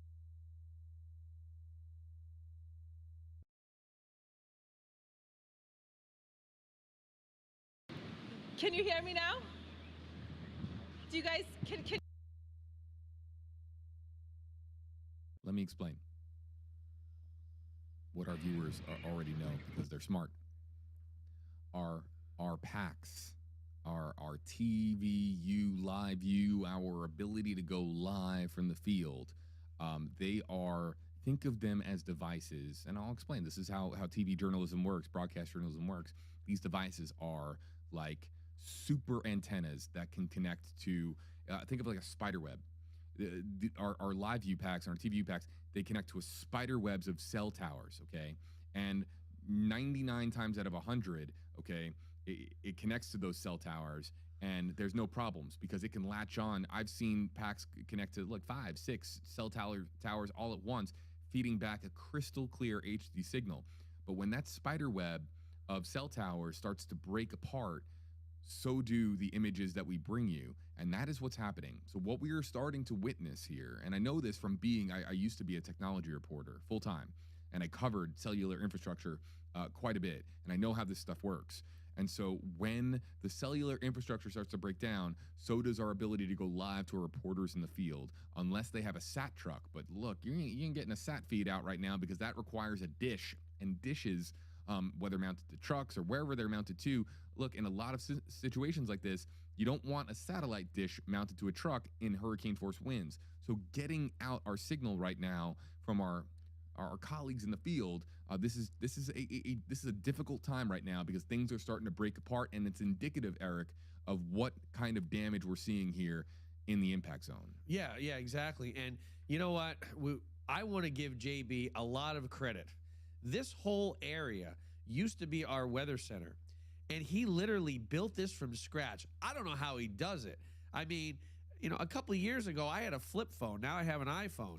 But this guy knows technology like I've never seen. Thank God that he is running the show because, he says he only presses the buttons. All I have to do is sit here and worry about a couple weather graphics. So, again, kudos to you, JB. Very, very kind of you. It's the truth. If people saw like what you know and what you do, it's amazing. It blows my mind. But I appreciate it. But back to the storm. Yes. Cell phone signals. It's kind of like driving into, when you drive through a bad area.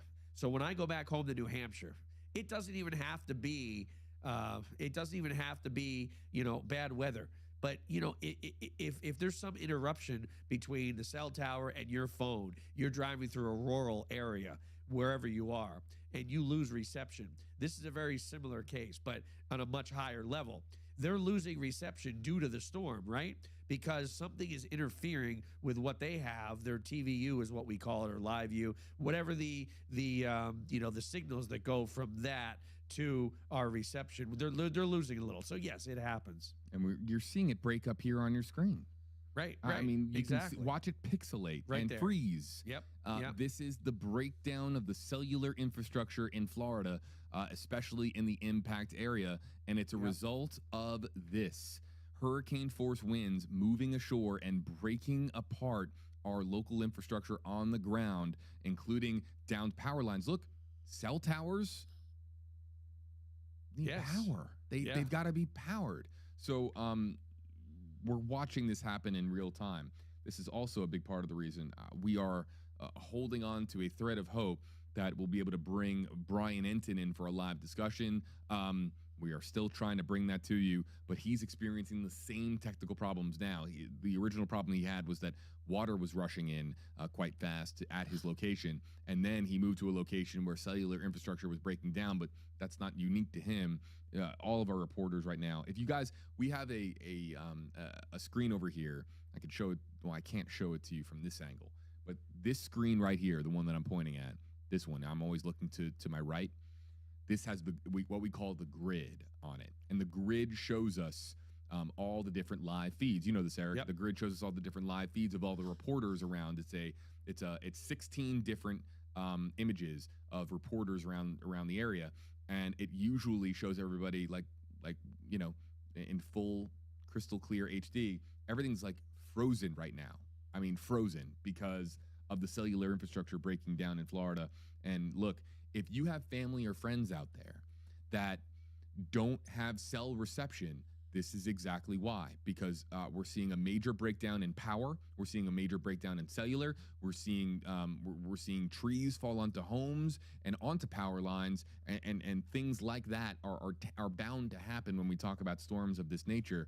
So that's part of the reason why things are really starting to break down communication-wise, and maybe, just maybe, we'll have some promising news to report as far as efforts to get things back up and running. When you hear press conferences and you hear Governor DeSantis or Tampa Mayor Jane Castor or you know, insert official's name here talking about having resources on the ready, it's for this moment. It's for getting you know, power lines restored. It's about getting cellular back up and running, about getting supplies into the area, and we're hopeful that we can get some progress. But first, before progress can occur, Eric, the storm's got to clear the area. Yeah, we can't have help arrive in the storm itself. So it's going to take some time. It's going to take hours for help to arrive because we're waiting for at least areas on the coast like Englewood, Boca Grande, Punta Gorda, Northport, Sanibel, those areas. We got to wait for the storm to clear out. And then once the storm clears out, then reinforcements can arrive. Yeah, and even if it's nice in your neighborhood, so, you know, say Englewood, 6, 8, 12, 10 hours from now, things all of a sudden are better. But there's other places in the state that are still getting hammered with this storm. I mean, this storm has to be out of the area completely. There, you know, power crews aren't going to come down if it's still 30-mile-an-hour wind and, you know, tropical storm force wind gust and, you know, maybe a rain band here or there. They have to wait till the storm is completely through. By the way, look at the eye. It's pretty much gone there, JB. Yep. At the very end, you see it is filling in. Oh, wow. Yes. Oh, yeah. Yeah. So, again, you know, this is what we typically see with a weakening storm. The eye wall has collapsed, and now we're starting to see some of that eye filling in. What's going on? Okay. Okay. We were just noting, as Colleen makes an appearance on stream, we were just noting how cellular infrastructure is breaking down, and we're getting our reporters who are trying to call in and join us having difficulty. And this is, again, you can't make a call these days without getting a cell signal. And you saw where Jeff was at. Fingers crossed. Yeah, we'll see if we can get a signal through. In Punta Gorda. Thank you, Colleen. Yeah. I appreciate it. Look, we're trying our best to bring you live cameras and live feeds, but this is when things start to really break down. Now, look, Trevor Sahaki is joining us. He's in Newport Richey. I want to see how his shot looks. Yep. Here's a lesson in cellular infrastructure, folks. His shot looks crystal clear. Why? Look, perfect. Why? Right. Because he's in Pasco, and Pasco is in large part largely spared by this. Yeah. Trevor is not. I would imagine that when the dust settles with our reporter assignments, I would imagine that Trevor is likely going to be moved to an area that is more requiring of attention, because not to say the Pasco County isn't seeing impacts, but it's just nowhere close to what we're seeing in some other counties to the south. Yeah, I'm not really sure where he's standing there. It looks like either more water should be there, or that water shouldn't be there. I wouldn't be surprised if the more water should be there, as that wind has blown some of the water out into the Gulf, and eventually it will come back. But yeah, as for you know, Newport Richey, you know, they're seeing some rain bands right now. I'm really surprised, but I'm pleasantly surprised that we haven't really seen much in the way of isolated tornadoes. I'm really, really surprised, because once last night, you know, I kept getting alert after alert on my phone. You know, tornado warning, Fort Lauderdale, Miami, Sunrise, the whole southeast portion of Florida. And now all of a sudden, there's been one today. So that's good. Keep our fingers crossed with that. I'm trying to communicate with our teams here. So yeah, again, you know, you can see the heaviest of the rain maybe finally getting out of the Northport area. boy, I mean, it's still very windy there. Englewood, things are finally starting to improve just a bit, but now we're starting to see that bullseye over Arcadia, much of DeSoto and Hardy counties, and soon to be into Polk County. In fact, the heaviest soon to be like in the Bartow area and points northward along 17. So yet again, we're not out of the woods yet. We aren't out of the woods, as again, Hurricane Ian makes landfall a short time ago. Everything's relative. A short time ago is a couple of hours ago now, right? Right. I believe it was around 3 o'clock, 3:15. And we can say that not only is the eye of the storm completely over land, and some of the worst impacts within the storm completely over land, but it is also breaking apart as well. Commenters, Elijah asking about Orange County. Yeah, up in the Orlando area again. You know, we are expecting tropical storm force wind up in that area. I don't see Ian being a hurricane by the time it tracks that far north, but you could see hurricane force wind gusts. I think more more strong tropical storm force wind, 55 to 65 miles per hour. And the way this is tracking in the Orlando area, Orange County, again, it's looking like you're going to be on the side where you receive the heaviest rain, the north and the west side. And again, I wouldn't be surprised if you picked up 14 to 16 inches of rain or even more. Definitely. Eric, I have to step away for a second. Can you do a recap for us, if you would be so kind? Yeah, exactly. So, basically, we've seen this storm wobble, and we continue to see it wobble to the east, and you can see it right now. In fact, the reds are very close to that blue line right there, which indicates to me that the storm is actually yet again going further to the east compared to what the track shows. So each hour, the National Hurricane Center is updating the forecast, the current conditions, not the cone. Again, the cone will update at 5 and 11, but the maximum winds 130 miles an hour, which is down 20 miles an hour since landfall. It made landfall somewhere around 937 in regards to pressure, and now it's 951, which is so much higher. All right. The higher the pressure, the weaker the storm. Northeast at 8, it is barely a Category 4 storm, but it still is, and it is expected to track up the middle to the eastern side of the state, eastern Polk County, east of Orlando, and then possibly back into the Atlantic. Again, maybe staying as a tropical storm at 65 miles per hour. We shall see. I don't really want to show the models, the Euro and the GFS now that it's over land, but as you can see, the consensus of the models taking this into the Atlantic and then taking this up to the north. Still extreme wind warning for parts of looks like southern DeSoto counties, southern Sarasota counties, and again, there's your wobble tracker. Let's see if we can show. That's good news right there. Tornado watch has been dropped for all of our area, and of course, a hurricane warning is still in effect for the Tampa Bay area southward. So let's check out current wind speed, and you can see it looks like Sarasota at 78. A lot of sensors in Southwest Florida, they have malfunctioned. The wind has caused them to malfunction. They are broken. So we are not seeing any reports in Punta Gorda anymore, in Fort Myers anymore, looks like in Venice anymore, but we are seeing hurricane force wind in the Sarasota area and, point southward. So once again, it looks like we are seeing, as I refresh, 78 mile an hour wind gusts, wind speeds. Again, a lot of stations are non-existent right now. A lot of this due to those technical problems with Ian. So again, Ian expected, let's move this toward real time here as we get toward 6, 7 o'clock.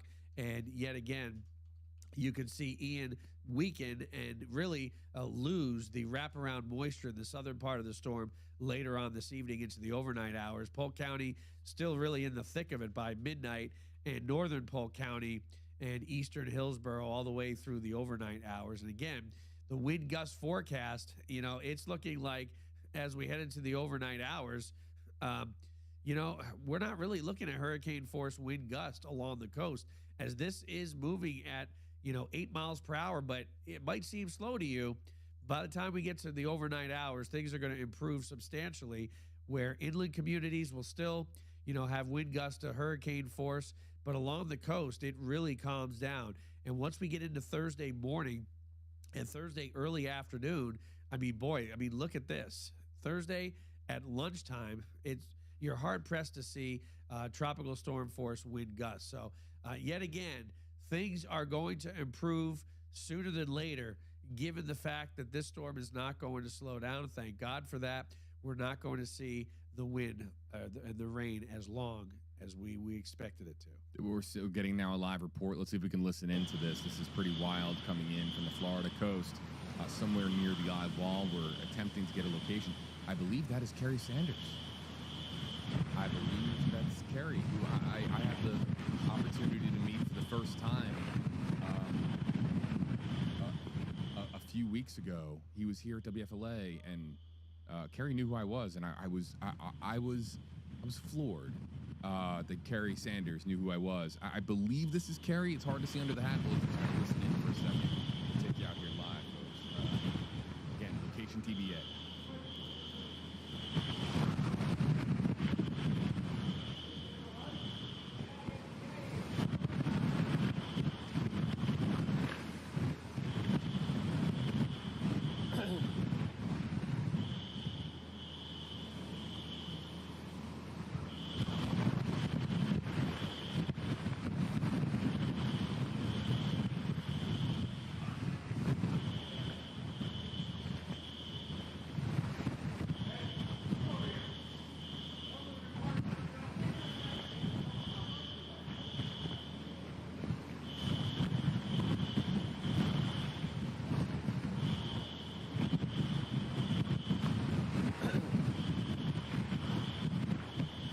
Okay.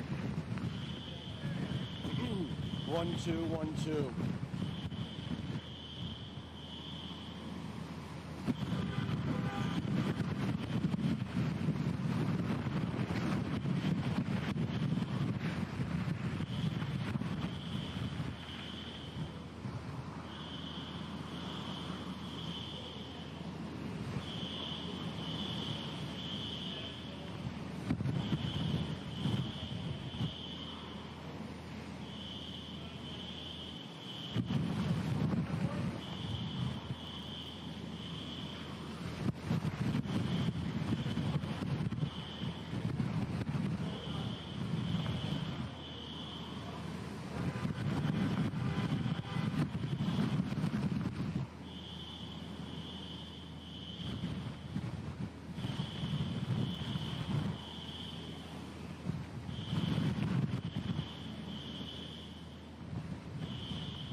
Waiting for that live report, we saw that the correspondent there, who I believe again was Mr. Sanders, but was on standby. I'm a little shocked to see that they would make that reporter wait that long to go to that person in those conditions. I mean, he was inside the parking garage and could barely stand up straight.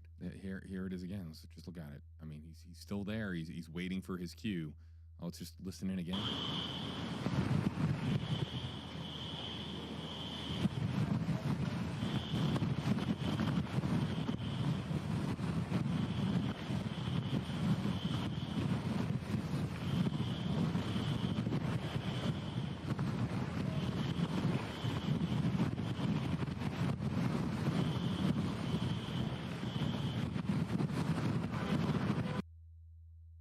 I will monitor that and go back to that when we see some activity other than, a hurricane blowing past that parking garage.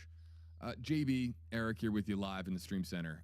We want to get to as many questions and comments as possible. There's just a lot going on right now, folks, here at WFLA, here in the field with our with our reception. Phone lines are starting to go down. So things, look, we can get a feed out right now. In fact, how's everybody doing out there? Say hello if you still got us. We're going to broadcast for as long as we can, and that's not because our building is compromised in any which way, but internet and cellular lines in the area might be affected. We're going to stay here with you live as long as we can, and I don't think it's a very small chance that we lose connection. We're again in Tampa, but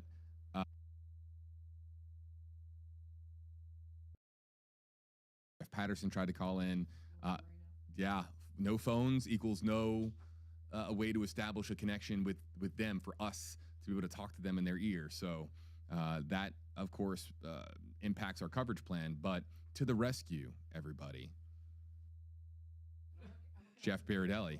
Yes, not all heroes wear capes. No, but some of them wear suits and red ties. And red ties. No, that's nice. Thank you. I'll update your super here in a second, Jeff. How's it going? I'm doing fine.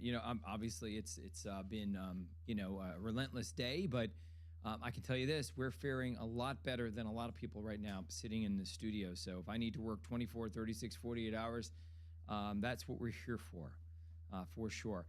Eric, you see this northwest side of the storm is like tightening. It's crazy. Up. It has something.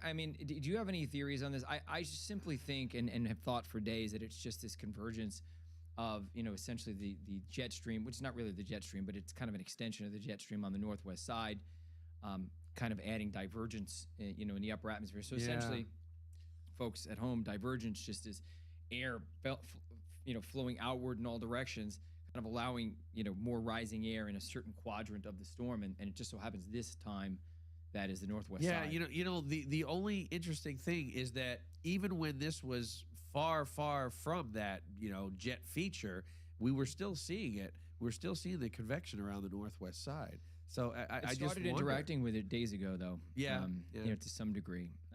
But yeah, it's pretty amazing. And so now, of course, in Arcadia and Wauchula, Eric, as of last check, was it still Cat 4? It was like 130. It was at 130. So it's got to be a little weaker. But can you imagine this? You're inland. You're in Wauchula.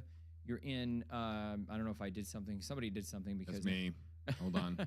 You can't trust. Just listen for 1 second. Here in Punta Gorda, we've positioned ourselves inside a garage for safety. Hang on. Let's wait for the. This is, I believe, Kerry Sanders, who is.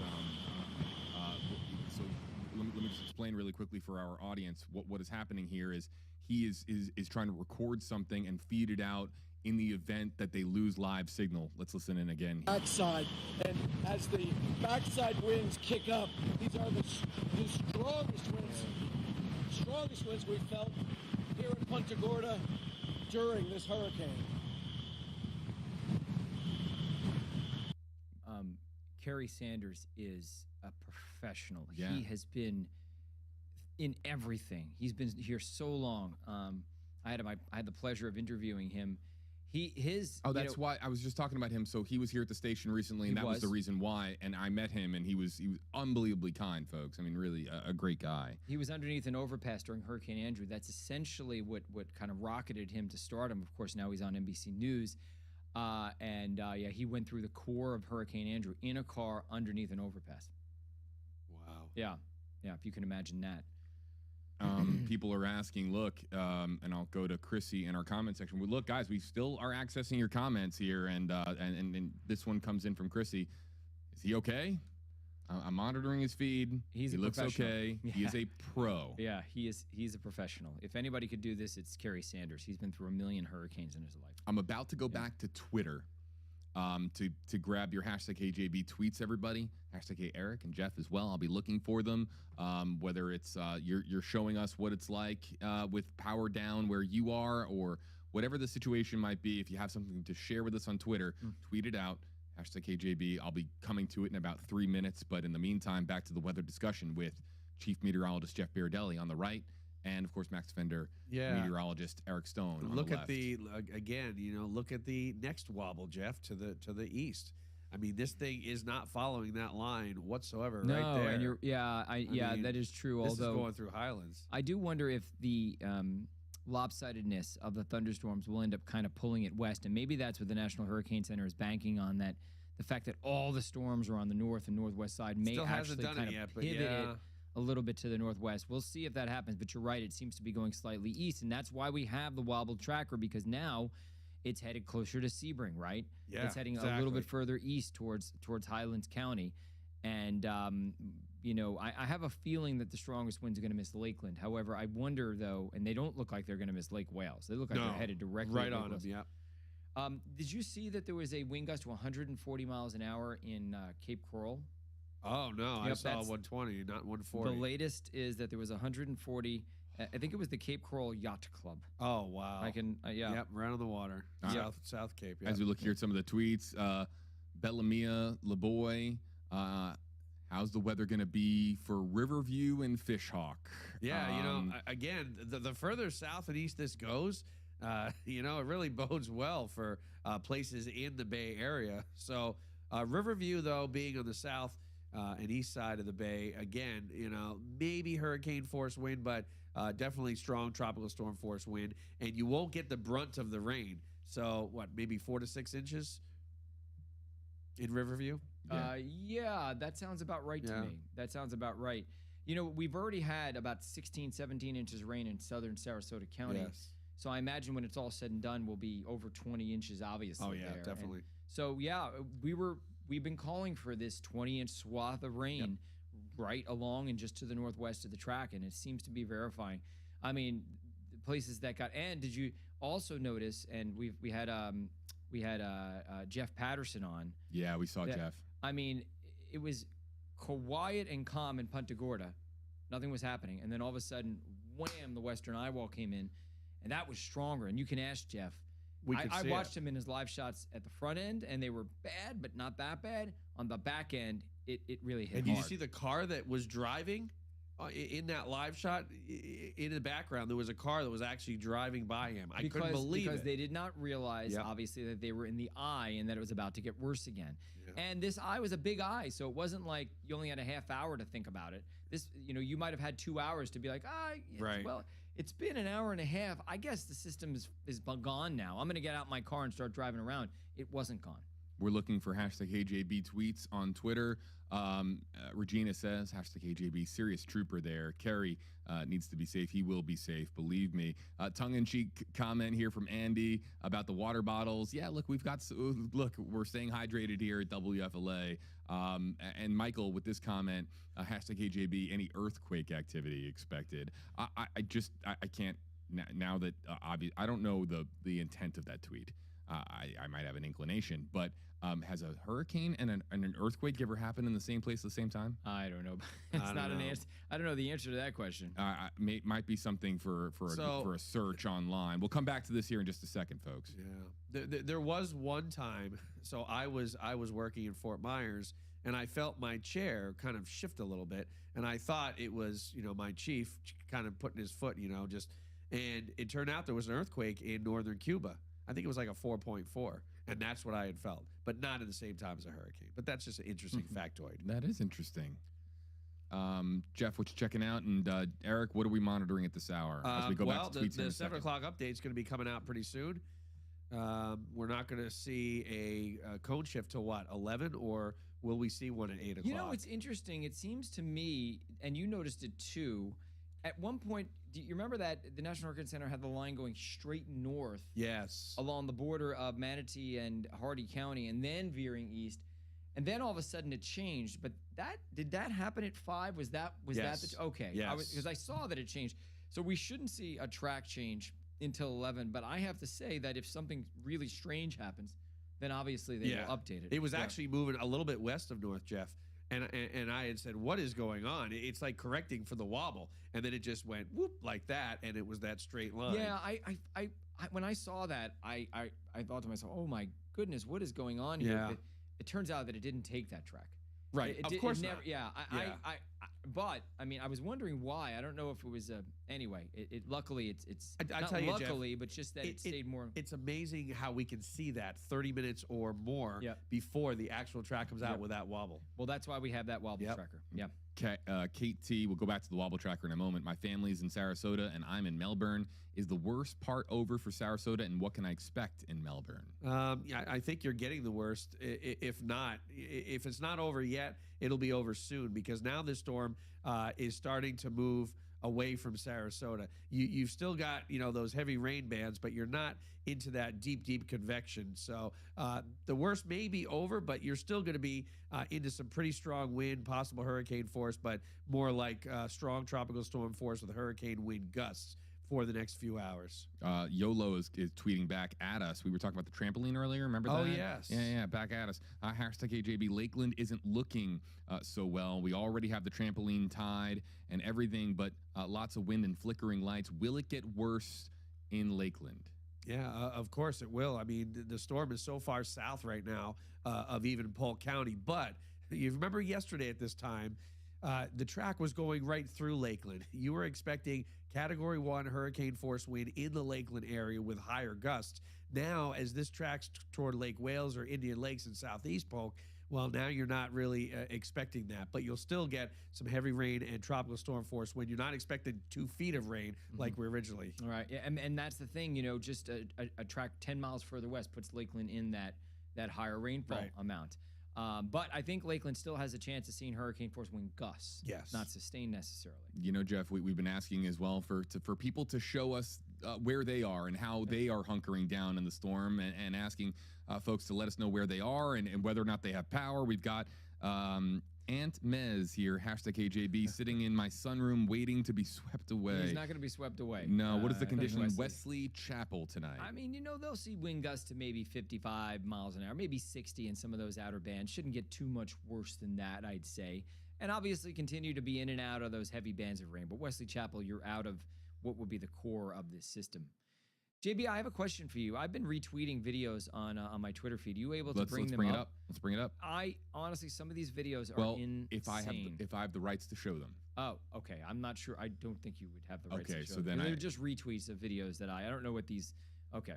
Yeah, unfortunately. That's why I asked. That's why. Yeah, and look, there is and you know this better than almost anybody on the planet. There's a very robust storm chasing industry out there, and look, that storm chasing industry and storm chasers in particular, they grab this video and they put themselves in potentially dangerous situations to get this video and to share it. And we're not in the business of pirating any material or showing anything that we're not supposed to be showing. So. I am a very, very careful person when it comes to the buttons that I press over here and showing the right things. Right, not right. to No, say, no, we I might, understand. but Right. No, that's why I asked. If you have anything specific that we can show, Jeff, that we have access to, let me know. I will. I'm gonna excuse myself for just 1 second, okay, JB? All right, you got it, Jeff. All right. Jeff Beardelli joining us, everybody, in your hurricane headquarters. Let's go back to some of the tweets that are coming in. Eric, how about that? We'll just continue to stay with this and continue to let people know what's going on. Wow, check this out. We've got some damage reports coming in. This is the best part of interactive journalism. What we do is that people can show us damage reports and show us what's going on out there, and we really appreciate that. So we're gonna go, let's see here, to Twitter and show you Brock M. Hunter a minute ago. Hashtag KJB, we just lost our porch roof in Lakeland. Look at these photos here. That must have been a pretty heavy outer band that moved through, because you saw Stacy De Silva shot with that huge tree behind her that was in the middle of the street. And they're not even seeing the brunt of the storm right now, where eventually, there's sustained wind well into tropical storm force, 55, 60 miles per hour once this storm moves into Polk County. Austin, hashtag KJB, North Orlando, and we already have trees falling, Jeff, in North Orlando. Yeah, that's interesting. But, there's a lot of untested infrastructure and trees in certain parts of the state, especially the Tampa Bay area. Orlando was hit, obviously, back in 2004 with Charlie, but since then, their trees weaken, right? And if you don't get a storm every year, eventually, so even if the winds aren't very, very strong, if they're untested trees, they can fall. Orlando shouldn't have anything more than 60-mile-an-hour wind gusts right now. Exactly. Yep. But that goes to show you that if you have a weakened infrastructure, it can be vulnerable. MassPod, hashtag HJB, Riverview, Florida, 6:48 p.m. And just, some wind gusts here in Riverview. Yeah. I am just amazed by what's happening to the south. I mean, looking at boats just floating by and homes like roofs of homes just floating by, just rivers. Eric, you worked in the Sarasota, in the down south in the Fort Myers market. And Charlie was such a different storm. It's amazing because it's taking the exact same track. I know. Charlie didn't produce much of any storm surge. It was like a buzzsaw with the winds. This has been absolutely catastrophic when it comes to storm surge. I think they're gonna end up measuring some surges at least to 15 feet with this. Just looking at the video, I am almost willing to bet dollars to donuts. And we haven't seen anything like that, down here anytime recently. We'll take one more forever. Yeah. We'll take one more from Twitter because this one you guys are going to want to respond to. Stephanie says, hashtag HJB, hashtag Hurricane Ian. When has a hurricane track been accurate? And there has been some accuracy here that we can note. So I think it's important that we do note the accuracy because, again, the Euro and the German model. And the German model has been on this the whole time. Yeah. And the UK Met. So not just the European model, but there's a UK model that has done very well, and the German model. The hurricane models are not as good with storms like this, and I will tell you why. Because the hurricane models are very, very good in the tropics, but once they get into the subtropics, which is essentially where we are in our area, they are not as good at predicting mid-latitude flow. So you kind of know as meteorologists to ignore those hurricane models when they get a little too far north. They're very good in the deep tropics. But I have to say, yes, I understand what you're saying. There have been shifts in the track, back and forth, back and forth. The models, some of them have shown Panama City, some have shown Tampa, some have shown Southwest Florida. And it's true, we don't have exact accuracy. But Eric and I were sitting in this weather center 10 days ago, and we knew, beyond basically the shadow of a doubt, that we were going to have a strong hurricane in the Gulf of Mexico in 10 days. I mean, think about that. We did. I mean, it wasn't even an inkling in Mother Nature's eye, and yet we knew that this was likely to be the case. Now, computer models show all kinds of crazy things, sometimes 10 days out. But that's why we have trained meteorologists. We can tell the difference between a computer model that is just out to lunch, if you will, and a credible computer model. And you can just tell. You just know as a meteorologist who's been doing this long enough. And we knew this, right? Was there even a doubt in your mind that there was going to be No, there wasn't. And, 9 or 10 days ago, we're looking at the GFS model, having a major hurricane hitting the Fort Myers area, and we couldn't believe, that's good news because usually 9-10 days out, it's not right. But the GFS model 9 days ago was more accurate than the GFS model 4 yesterday. days ago. Right. But that's just the way the cookie crumbles. I mean, that doesn't happen. I mean, the devil's in the details here. These hurricanes, just a few miles makes a big difference. I mean, it is just amazing to me that, once again, Tampa Bay, Pinellas, Hillsborough has dodged a bullet. It's 101 years since we've seen something anywhere, and this is much stronger than the Tarpon Springs hurricane 101 years ago. And once again, the same areas get hit again, Port Charlotte and Fort Myers. It is, it's got to be, I think the folks down there are just genuinely surprised. I mean, Naples, there's 10 plus feet of water in Naples right now, and Naples was expecting to kind of avoid the worst of this. And it took that turn, and every storm tends to have a trick up its sleeve. The trick up its sleeve was making that slightly more right turn, and then the amount of storm surge that it's bringing with it, I think, is worse than was expected. And maybe that rapid strengthening as well. Oh, I'm being summoned right now, JB, by a higher power. Not sure who that higher power is, but it's been great hanging with everybody. I got to go down to the studio. Because, last night, I go to bed, and it's still a Cat 3. And I wake up a few hours later, and we've got a 155-mile-an-hour storm on our hands. And you think, wow, we knew it was going to strengthen quickly, but that was, what a surprise that it was almost a Cat 5. Because how many questions did we field over the days that said, could this be a Cat 5? And I said, I really don't think it's going to. And it wasn't, but boy, it was close. It was within 2 miles an hour. As close as it gets, pretty much. Right, exactly. I mean, so let's talk to our audience out there on Facebook Live and on YouTube Live. And with the ability of us contacting reporters technologically just unavailable to us because of phone line issues at WFLA, and this is related to Hurricane Ian, as we've been told. We don't know why the phone lines are down, but there's likely a hub in the area that went down that directs and routes phone traffic for us, and we don't know. What's so weird is that I've been told that half the phones in the building are working and the other half aren't. And so they're scrambling right now to figure out how they can route some of the phones into the right places. This is if I get any updates on that. Why is that important? Because we can't bring in any live reporters. They can't call into the stream and join us. So I'm going to ask our commenters. Let's just focus on YouTube. Our largest audience right now is on YouTube. And let's say hello to our YouTube comment section and ask you guys how we can best be there for you guys.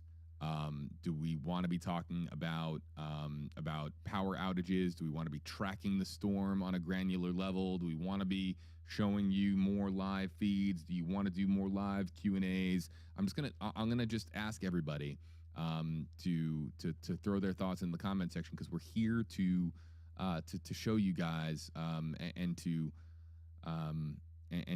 broadcast what you guys want us to. We want to best serve you. I take that very, very seriously. So I'm seeing the comments come in now, and Eric, this is interactive work. We're here working, and we have a large audience. How can we best be there for the people that need us to be?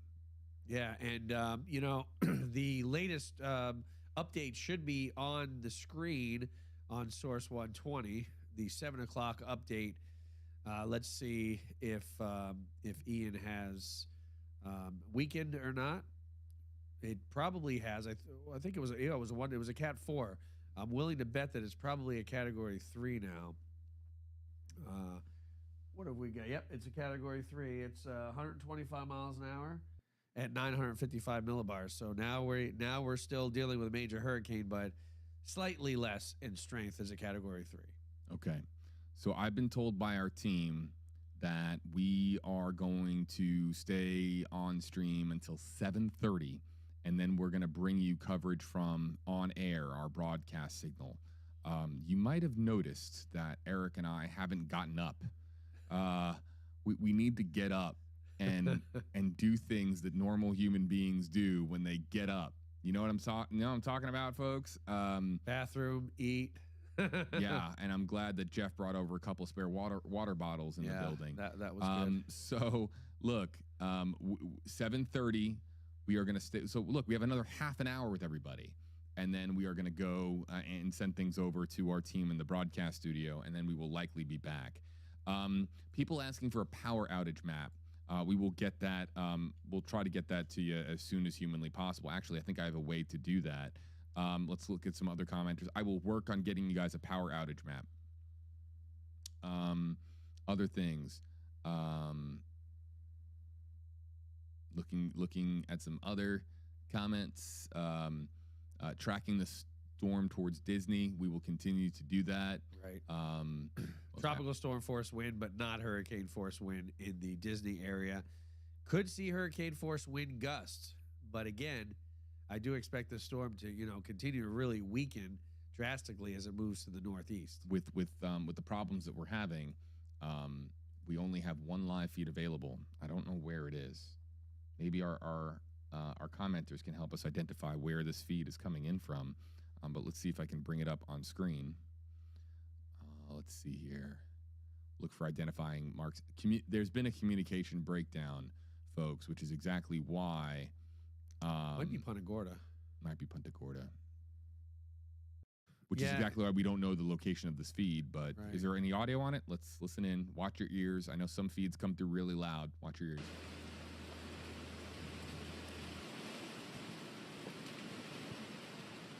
Yeah, that looks like Punta Gorda. There's a reporter in this shot.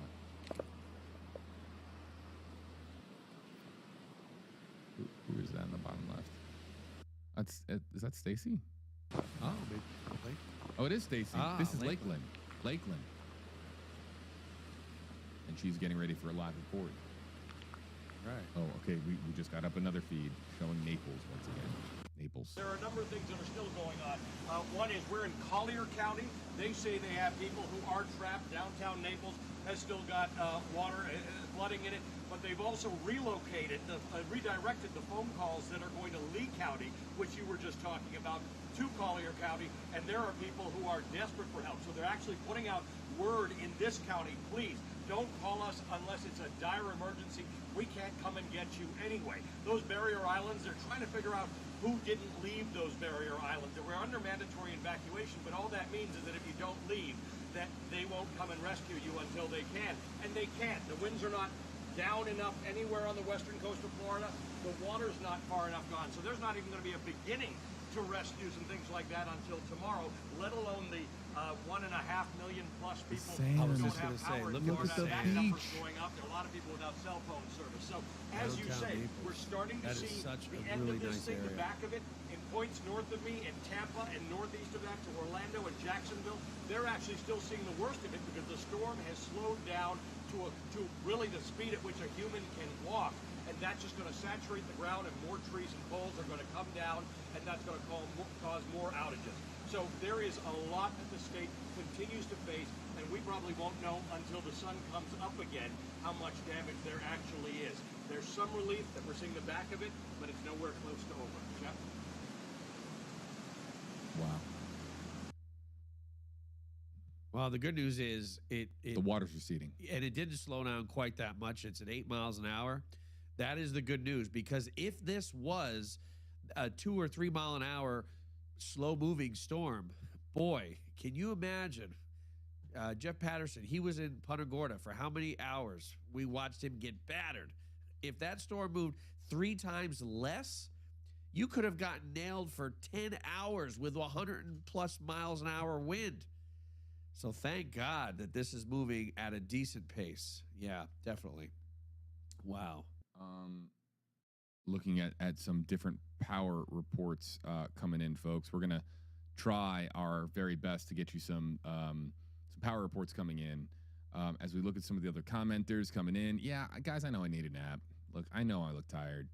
It's not even just today. It's just the last week. You know, it's been helping our team. You know, send out a message to all of you to take this storm seriously. So we have another half an hour on stream, and then we're taking our break. That's my word to you guys. We are going to take our break. Let's go to Adam Lee with this comment as I look for some power outage information that I can share with everybody. There it is. Wait. Oh, wait, no, I don't have it. Give me 1 second. There it is. Got it. Adam Lee in our comment section, #HJB, #Eric. I'm in North Lakeland and the power's out.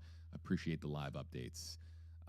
This is how a lot of people are finding us, because we, you know, look, when you lose TV access, or excuse me, power access, you lose TV. Right. And you know, Lakeland, I say it again, there's strong bands, rain bands that are moving through the Lakeland area, even though Ian is so far off to the south. And these rain bands can have tropical storm force wind speed and nearly hurricane force wind gust in some of the strongest rain bands. So just because you may be 50 miles, 70 miles away from the center of Ian, this is a huge storm. And we've been talking about the tropical storm force wind being 300 to 350 miles from the west side to the east side of the storm. So very, very big. So places like Lakeland and Polk County, unfortunately, it's only going to get worse until the storm makes its way into Polk County and then starts to move out of your neighborhood. That's going to happen in the next 6 to 8 hours, overnight tonight. We are getting power outage information. It is coming in. It's on the way. Stand by. We want to get the updated power outage information to our audience. When I asked on YouTube Live, what's something we can really help you out with, That was one of the biggest comments that we got, was people wanting to know about power outages. Let's go to Shiny Penny 654 on YouTube Live, and it comes in here on this screen. Hashtag AJB, hashtag Eric. What's the chance that Ian will be a Cat 2 or 3 after crossing over Florida? Oh, no. No way, It's right? already, it's already a Category 3. It has weakened now to 125 miles per hour. And again, if you missed it, there is the 7 o'clock update. 125 mile an hour, the pressure will continue to go up. And we don't expect this to be even a hurricane once it gets into the Orlando area, as you can see. Then it makes its way toward Daytona Beach as a tropical storm. So no, the chances of this staying a hurricane across the entire state of Florida, that is slim to none. Comments coming in. Oh, I want to remind our audience, we are going to go back to Twitter. Hashtag AJB comments on Twitter, tweets on Twitter. We're going to be getting to that here momentarily. Let's go back to the YouTube Live comment section. This is a great question from Eddie B. It's not that far, but it depends, of course, on the area. Eddie B is asking, how far inland does storm surge go? Storm surge can go a couple of miles inland, can go 2-3 miles inland. I believe storm surge in Naples. So if downtown Naples experienced the storm surge like we had reports of, downtown Naples is a good mile away from the coast, right? So that's a mile of storm surge. Now, obviously, the further in you go, the less the water is, right? But if this was, picture this, a storm that was Category 4, almost Category 5, just offshore of Naples, right? This would have been even worse than what you saw right now. So again, a couple of miles inland, 2 to 3 miles inland, you can get in a worst case scenario. I mean, that is the historic storm surge going in 3 miles. I would say mainly up to about a mile or so. But in this case, I think we saw that in the downtown Naples area with a mile of storm surge. But again, it starts at the ocean, right? It starts in the Gulf of Mexico as, 5 to 6 foot, and then it gradually decreases, obviously, as you get inland. Marietta on Facebook Live. We're still on Facebook Live. Hashtag KJB. When will North Tampa get the worst of the wind? We already have so many down tree limbs. Is the worst behind us or still in the future for North Tampa?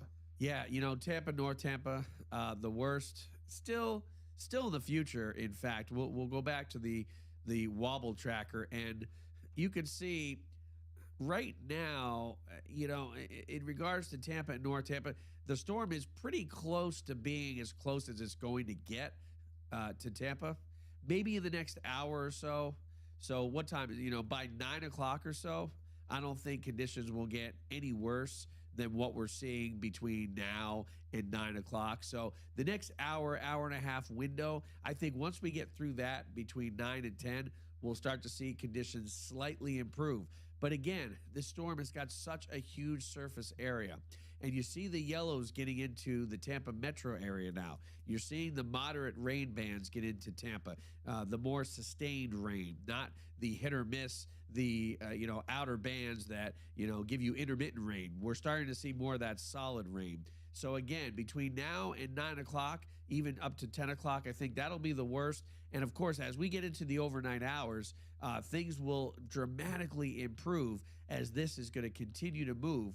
And I wouldn't be surprised if the latest cone that comes out will be even further to the east, because again, we see these wobbles to the east of the track. So you see the blue right there. The blue is on the left side of what's left of the eye, which means the center is to the right there in southeastern DeSoto County. So the further away from Tampa, the better for us, definitely. All right, I'm loading in our hold on a second. I'm loading in our power outage map. Let's see if we can bring this up on screen. This takes a little bit of some stream trickery, so just hold on, everybody, for 1 second as I kind of animate this on screen, and we will do so as quickly as possible. 5, 4, 3, 2, 1. Okay, here we go. And let's bring this on screen and and show everybody what's going on. So outages in Florida, and we can kind of zoom in here a little bit and show everybody now interactively what we're talking about here. Look, this is a website that is available to all. We're going to Duke Energy right now, and it shows, and look, if I zoom out, it shows approximately 233,000 people without power with just Duke Energy alone. All right, 161,000 over in the Tampa Bay area, moving down towards Port Charlotte and Fort Myers. Not seeing any reports here. And again, this is based on customer data. So 17K, of course, more to the northeast. And yeah, wow. So this gives us a better idea as to how many people are without power right now. And we'll try to get to some other power companies as well to show you guys exactly what this looks like for maybe your neighborhood, if we can do so. I'm just waiting for the rest of our team to let us know exactly what we can show on air, what we can show on stream, and I'll be back with you guys in a little bit regarding that. All right, that's my word. Back here with the wobble tracker. Let's look at the eye here. Yeah, completely. What's left? Apart. Yeah, what's left of it? It's falling apart. Yeah. You can hardly see it. Let's go to any damage reports. Rose is asking about from. Let's get the locations loaded in here from. Hold on, where is it? Here it is. Okay, nope, there it is. Got it. Hashtag HAB. Eric, damage report for Siesta Key, Longboat Key. How bad did that area get hit? You know, they got several inches of rain. They got, in fact, southern Sarasota County picking up 16 to 18 inches of rain. A little bit further to the north, you've got over 12 inches of rain. So there's definitely flooding. The good news is, again, wind, pushing everything away from the water, right? Because it's an east and northeast wind. So everything is being pushed away from the coastline. So again, Longboat Key, Siesta Key, even points north. You're not seeing that storm surge, but definitely a lot of flooding. I mean, look at all that rain. You're getting several hours of that heavy rain in central and southern Sarasota County, and even some moderate to heavy rain in northern Sarasota and southern Manatee counties. There was a commenter just saying, hey, we want live feeds, live feeds. Look, live feeds. I understand that everybody wants to see like a live picture from every corner of Florida. I believe me, I get it. But let's talk about the reality of the situation. Our phone lines are down, and internet infrastructure is crumbling before our very eyes with the area that we're talking about. Now, a few feeds are still coming out. This is from Naples. Testament to this crew. Bravo. They're still getting a feed out somehow. They might have a SAT truck in a very advantageous and protected position as we see somebody driving down a street that used to be flooded. A couple hours ago. I mean, was completely flooded, probably 8 feet of water tall. I mean, maybe not that. Well, in certain spots, it was a good 6 anyway, because the cars were virtually covered. So live feeds, and we're trying to get to as many as possible. But a lot of connection problems have occurred due to Hurricane Ian. Also, our crews right now, they're worse than us. You think that we look like we've been through hell? Well, Eric looks great. I look like well, I look like I just got. You look just fine. I look like I just got clobbered by Tyson. Okay. Our crews in the field right now, they've been doing this a long time, as far as the last several hours. So they're getting a rest and eating and drinking and so we'll try to get you some more live feeds, but that's the reality of the situation right now. And we're just staying here with you live to answer a few more last moment questions before we take a break ourselves. Venice Northport area is the question from Dylan in our YouTube live comment section. Hashtag HeyJB, hashtag HeyEric. Any info about damage in Venice and Northport? Northport got hit hard, as did Venice.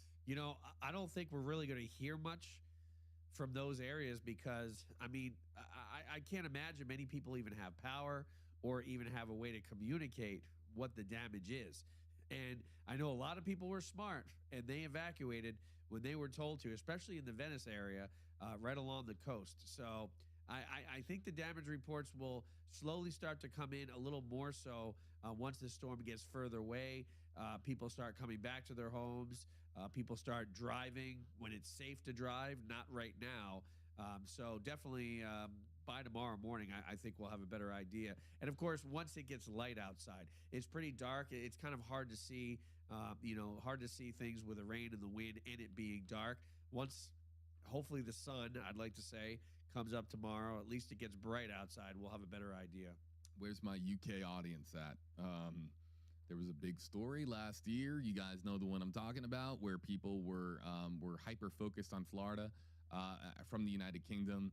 Hello to our audience joining us in the UK. Nikki D, hey guys. Can you please explain what it means when the eye of the storm has gone? I'm from the UK, so don't know the difference. Does it stop spinning when gone? Thank you. It's a great question from the UK. No, it doesn't stop spinning. In fact, it will continue to spin while on land. So it's basically an area of low pressure. And we call it a hurricane when the winds get to 75 miles per hour. We call it a tropical storm when it's 40, and we call it a tropical depression when it's 35.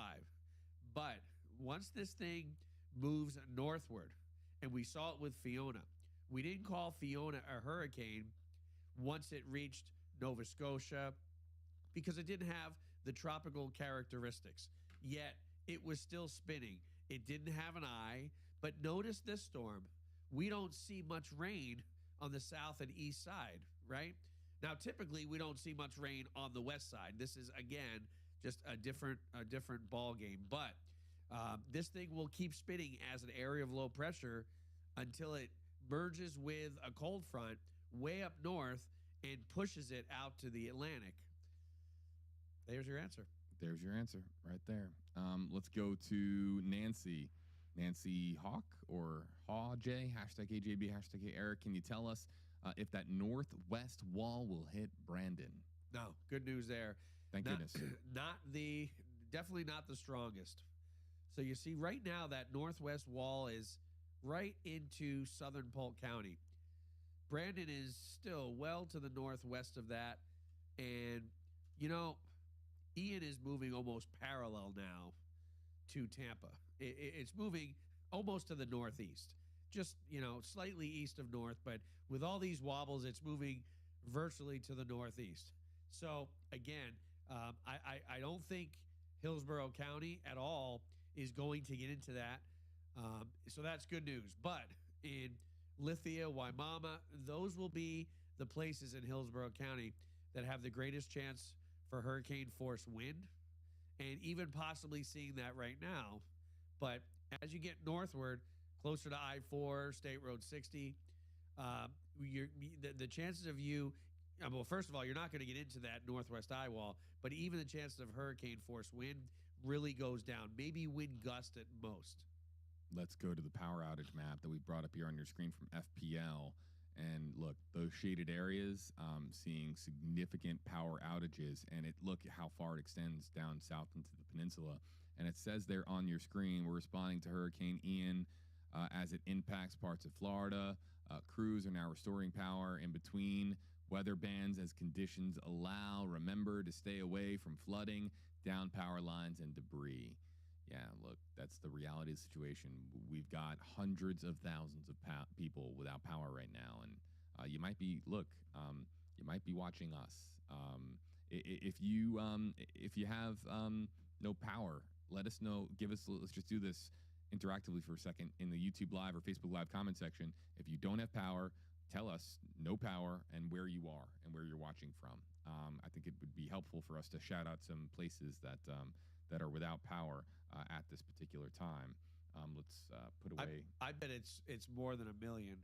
And when everything's said and done, there may be a couple million people that have lost power from this. There's no doubt in my mind. I'm going back to Twitter in 2 minutes to end out this particular stream. So tweets out there, we're going to bring them up on screen if they have hashtag KJB. Eric and I are going to take a break in just a minute, but we're going to take you to our on-air coverage. I see Melissa Marino on air right now. She's doing several live reports for our audience on WFLA News Channel 8. Let's shout out some power reports from our audience. Northport, no power. No power in Winter Haven. No power at all in Sarasota. Plant City, North Sarasota. And no power in downtown Bartow. Power in Lakeland, says Wesley Steele. And I have power. Oh, no, that's a different state, Little Patty. Different state. I'm glad she has power, though. I'm glad you got power, Little Patty. No power in Trinity, says Zach. No power in Bartow, says Joseph. Downtown Tampa, says Sadaz, says no power in downtown Tampa. That's interesting because we're in downtown Tampa. We haven't switched to generator power. Not that I know of. We would know. We would have a flash, right? Yeah, I made sure. Yeah, no. Like a flash of the lights? Right. No. No? Okay. I asked that question once to our engineers. The engineers at the station are I'm very close with them. And I asked them way too many questions. And I said, like, look, what will happen? Well, the lights flicker is what I meant. They said nothing. We have a really good generator here and nothing will happen. And the entire stream center here is built on generator power. Or a generator powered line. So what that means is that we could lose power and you would never know it because our generator just automatically kicks in, no flickering of the lights at all. It would just work. So there isn't a single device in here that is on anything but a generated or a power generator line, which is great. You want to see the worst comment of the entire day? Sure, why not? We're about to eat and we're about to go down, and then we're gonna try to go over to Twitter to lift things back up. Bay on Facebook Live. Hashtag HeyJB, hashtag HeyEric. What's the chance that the Depression 11 becomes something to worry about? Yeah, there is another storm out there, but is it anything to note? There is. It's looking like it is going to move to the northwest. That is good. It's not in a favorable environment to come this way. This storm, when I first saw the direction this storm was moving, I said, uh-oh. And when you see a storm moving around, the Leeward Islands or to the west or even to the east, and you see that west-northwest movement, you know it's going to move into the Caribbean. And you're like, oh, boy. Is it going to keep going to the south like a lot of them do? Is it going to cross over the Yucatan? Is it going to go into the Western Gulf? Or are you going to get the perfect scenario like this one where the high pressure that's steering the storm weakens, causing this storm to turn early, then it interacts with a cold front and an upper level jet, and then all of a sudden, this is what you've got. And this is what we've got. But Tropical Depression 11, no. I took one look at that before it even turned into a depression. Nope. No. Well, good. Yeah, that is good. So that is good. So that is good. Maybe this will be one of those hurricane seasons where it was known for that one storm and then that was it. I just hope it's not one of those that are known for 4 storms. But no, I don't think so. I mean, we're still, we're not into a La Nina. I mean, we're heading into the right direction. So again, La Nina is when you get a lot of storms. 2007 being one of them, but I just don't see it like that. Pedro, we're going to go to Facebook Live. Pedro Sanchez, no power in Clearwater. Melissa, there's a YouTube commenter, Melissa, called Lil Patty, and I just shouted out Lil Patty's name. Look, that's the business I'm in. I say names. Nice. Like, look, and I know that some names are unorthodox, but that's the reality of it.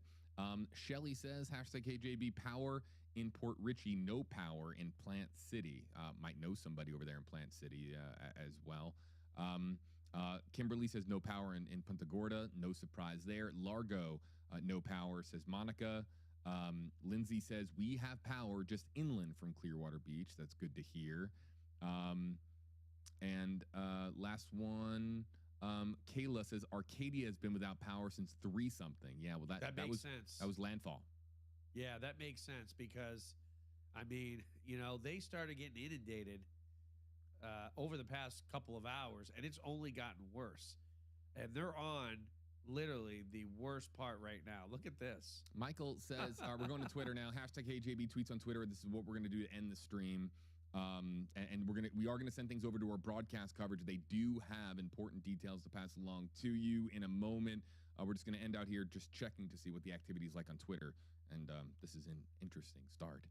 Michael, hashtag KJB, you are the weather heroes, but I don't understand the photo. What's he got on his head? A garbage can, or is that a big hat? I think that's a bucket. It almost looks like Dr. Seuss a little bit, except the hat goes over his head instead of stays on top. Hashtag hey Eric. Oh, surviving the hurricane with my boyfriend's Rick and Morty machine. That looks pretty cool. Yeah, Rick and Morty come out here. a few years ago. Eric, again, a fun show. One of the best pinball players in the world. Oh, thanks for sending the pinball pictures. I love it. It makes me smile after a long day. Oh my God, this next one is going to be really funny. I'm not going to keep scrolling because this is. I just see. Thank you guys. Yeah, wait. I Come don't on, even JB. know. Well, come on, JB. Let's get to Janet first. My friend lives in Northport and has no power. She also had a tree fall on her roof. Her neighborhood has trees down everywhere. Man, thinking of your friend there, Janet. And look, we're gonna take on air signal, the WFLA signal, on our stream here in just a moment. Look at this. Do you believe this? Oh my gosh. Hashtag KJB, thank you guys. And this is actually from Andy. Thanks for sailing us through these weather updates. Hey, you know what? I'll take it as a compliment. Man, right, I think thank you. Someone took the time to Photoshop this in a hurricane. This is what happens when I don't. I need to look at these tweets before I put them up. Now hold on a second before we go. Wobble baby wobble. We've got new extreme wind warning. Let me go over here. I'm going to have to sign back in. But, extreme wind warning, it looks like for Hardee and DeSoto counties through about 9:30 this evening. So, again, we are expecting the brunt of what's left of Ian to pass through parts of DeSoto and Hardee County. So let's put this up. So here is your brand new, just issued extreme wind warning, and it covers all of DeSoto County.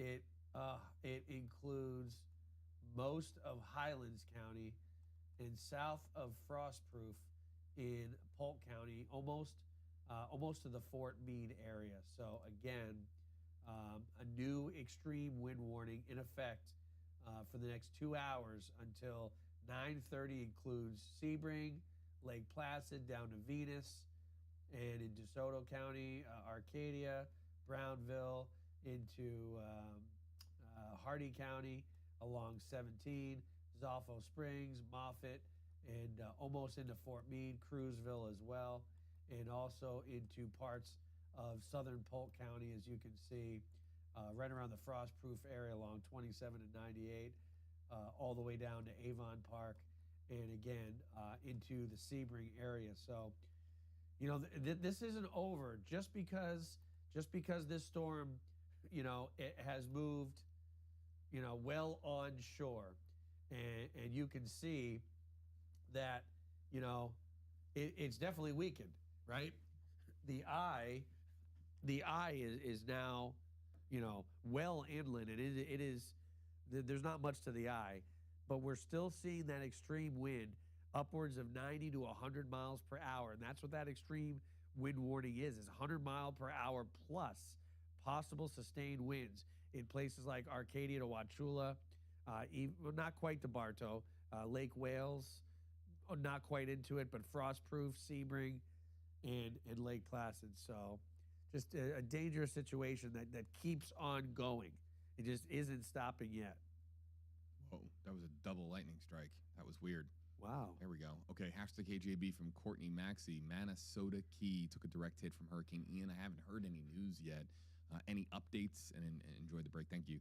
But Manasota Key, what do we got? Yeah, well, that area, just to the north. So you've got Englewood Beach, you've got Middle Beach, you've got Manasota Key, and you keep going northward. There's a lot of nice houses along that stretch. And I've been down that road I dated somebody way back from Englewood, so I'm very familiar with that area from 776 on. But as you get to Englewood Beach and you travel northward toward Manasota Key, you've got some houses on the beach side, and then you've got a lot of wooded area on the other side. But on a rainy season day, I've actually encountered that road to where it was impassable. I couldn't get past Middle Beach. I couldn't even get to Manasota Key. So, again, that was a rainy season day where it rained 4 inches. They picked up almost 2 feet and still raining there.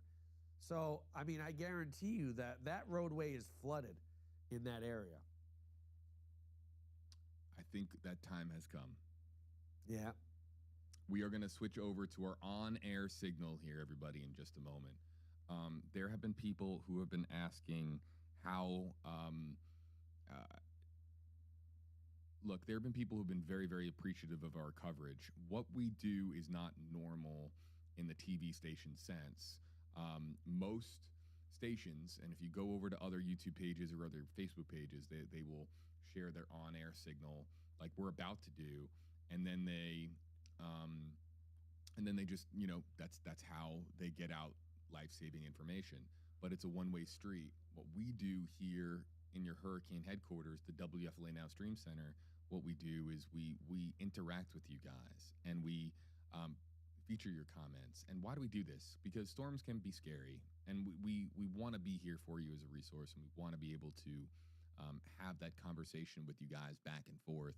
And if we can give you some words of comfort, or look, how many people said that they listened to us and they said they got out tonight? And you know what? That could have saved their lives. That's why we do what we do. That's right. We're trying to save lives. This is a big component of what we're doing now at WFLA. We're trying to be on the forefront of interactive journalism, and what interactive journalism is having a conversation with you guys, bringing your comments in, bringing in your tweets, making it as vibrant of a conversation as possible. And yeah, every now and again we'll have a laugh. Every now and again it'll get emotional because we're thinking about a particular community that might have been hit.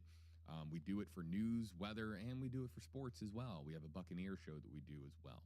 So people have been very, very kind in asking how they can say thank you to us. People have in the past have sent things to the station. Please don't do that. You don't have to do that. We're well stocked here. I of course covered a big story here in Sarasota County last year. Everybody knows the one I'm talking about.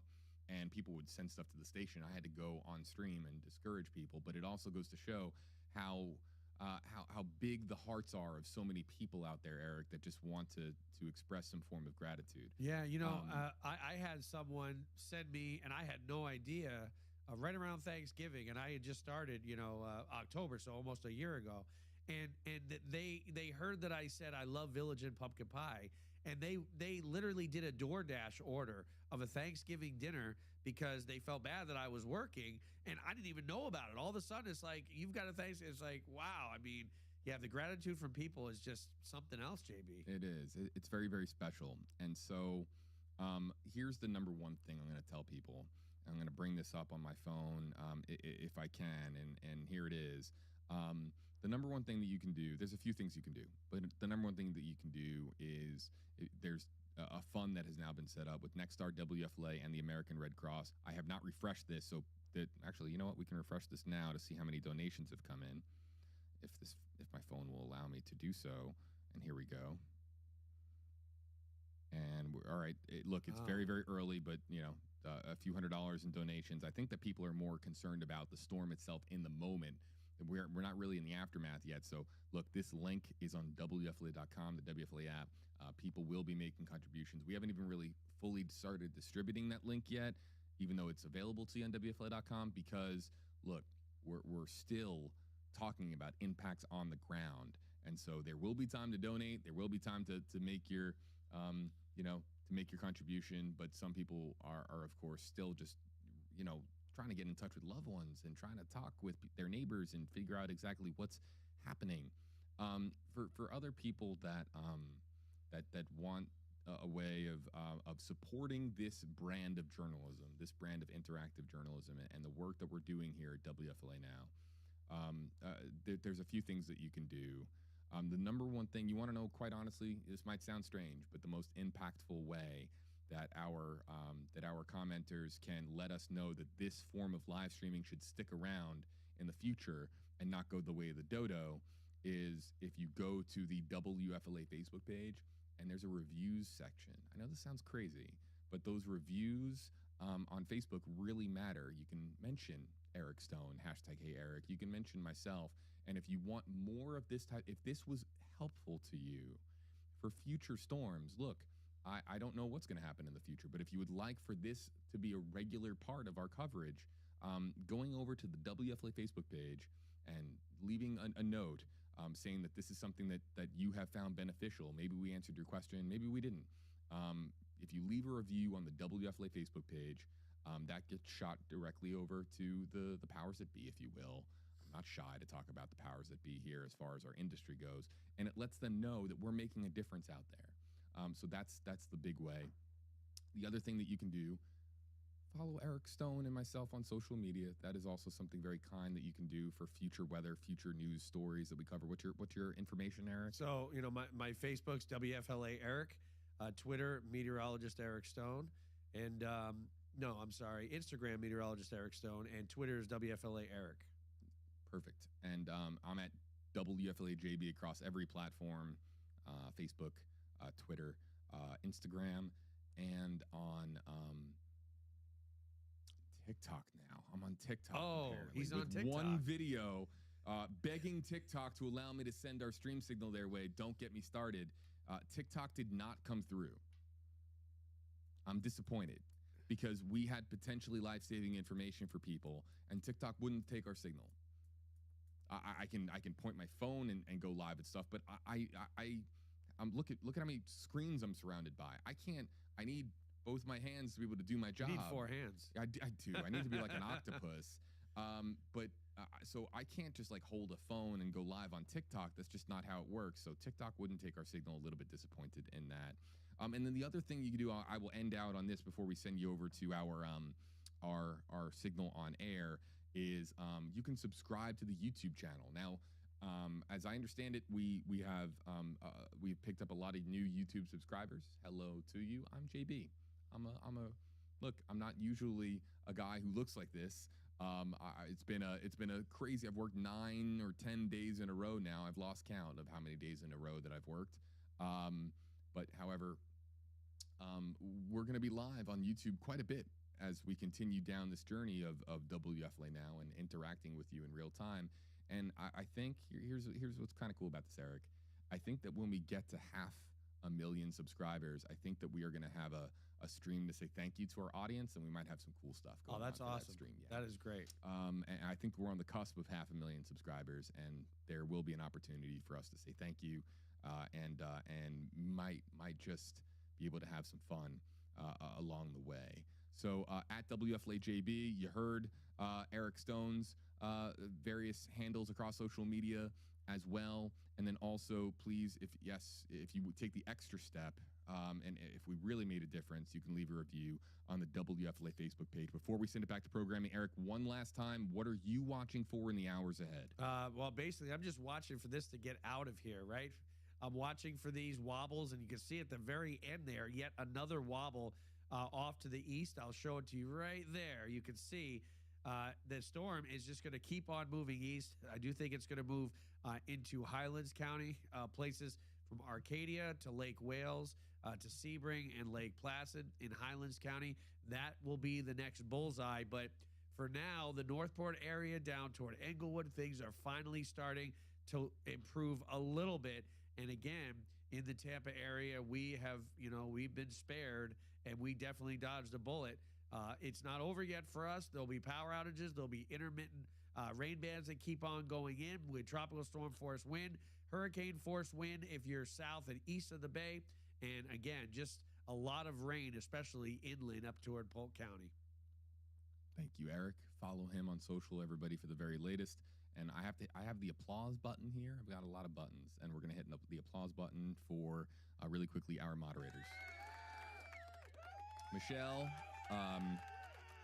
Yaya, and Bug Love. Man, you guys are the best. Thank you. They do it on a volunteer basis. They keep our YouTube comment section clean because, hey, YouTube, sometimes you got to clean up your act a little bit, with the trolling comments, and they're pros at it. They put out links to all of our stuff on WFLA.com, and they do it out of the kindness of their heart. You guys are heroes. I'm serious, and I hope we get to celebrate you in that celebration stream that we will do at some point. Follow me on Twitter for all the details of our coverage coming up. People are asking online when our next stream is going to be, when we do the next edition of Tracking the Tropics. I will tweet it out. I will tweet it out. I'm not sure. I'm not sure yet. I got to go talk to our team. We've been doing this a while now. I'm going to go talk to our team and figure out what the coverage plan is. I will tweet it out. I'll tweet at you as whether or not it's safe to go back, if we're able to go back, if we still have a house. I have an RV too, so that may be floating away. You may see that floating away tomorrow morning somewhere on another when they get the cameras back on. Yeah. Man, well, Tony, you're a good sport about this. We know so many have been affected, 1.5 million without power right now, and we'll continue to follow all of Hurricane Ian's movements as it goes deeper and deeper inland in Central Florida. Tony, thanks so much. Stay safe. Thank you, Andrew. Appreciate it. Okay, we're going to be speaking to people who've been affected throughout the course of the week, as we always do. But I want to give you a sense of how massive and how tall the storm surge actually was. We're going to go out now to Fox Weather's Robert Ray. He has this report. What we are seeing is massive storm surge coming into the downtown area, flooding all of these historic Air and Fort Myers. You see, as these hurricane force gusts continue, and look at this river in this downtown area. It is so unfortunate, and I want to turn the camera so you can see exactly what is happening. It's block after block of the water that has come in from the river over there. There is debris floating and flying. Boats are untangled. Vehicles are submerged at this point. And you see the wind just pushing the water all around the surge in. It is phenomenal. The power of Hurricane Ian, even at this point, right now, you see in the water, parts of palm trees and other things are flying around right now. Go into the night, we are losing light here in Fort Myers, and yet this storm just continues to wreak havoc here with these gusts. Look at this. Hard to even walk. All these storefronts are taking it, and this town of Fort Myers, look at that, the wind just pushing. It looks like white caps out here.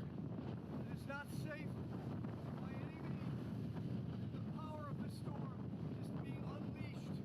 The energy, and it's nowhere near over as it will continue up the peninsula. There are over 1 million power outages here this evening, and it's not even dark yet.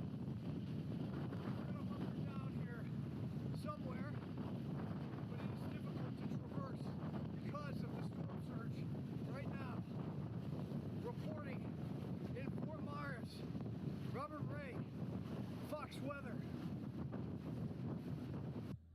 You can't even imagine there how strong those winds are. Robert did his best to kind of illustrate for us the strength of that. Remember, you can also go to Fox Weather here. This is the QR code. You can open your camera phone. You can scan that QR code, download the app, foxweather.com, for all the latest when it comes to, yes, Hurricane Ian, but nonstop weather news around the clock from all over the country. But we here at Live Now are going to take a quick commercial break. We'll be back in 2 minutes with all the latest, hearing from our teams in Tampa, hearing from our teams in Orlando as Hurricane Ian moving ever so slowly inland, hovering right now over Central Florida, lashing it with so much rain, wind, and so much more. We'll be back in 2 minutes.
Welcome back here to Live Now from Fox. I'm Andrew Kraft. Thanks so much for being with us here. We're going to head out now to Fox 35 in Orlando. They were just speaking with the acting director of the National Hurricane Center as we continue to monitor Hurricane Ian as it moves more into inland Florida, central Florida. Here's Fox 35 Orlando.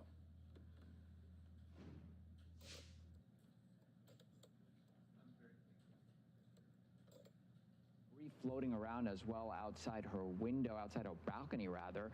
The whole pavilion of her apartment complex and pool are entirely underwater. She also filmed the stairwell leading to the apartment's parking garage. That's totally cut off by flood water. Fox Weather's Robert Ray has more from Fort Myers. What we are seeing is massive storm surge coming into the downtown area, flooding all of these sports. Here in Fort Myers, you see as these hurricane force gusts continue, and look at this river in this downtown area.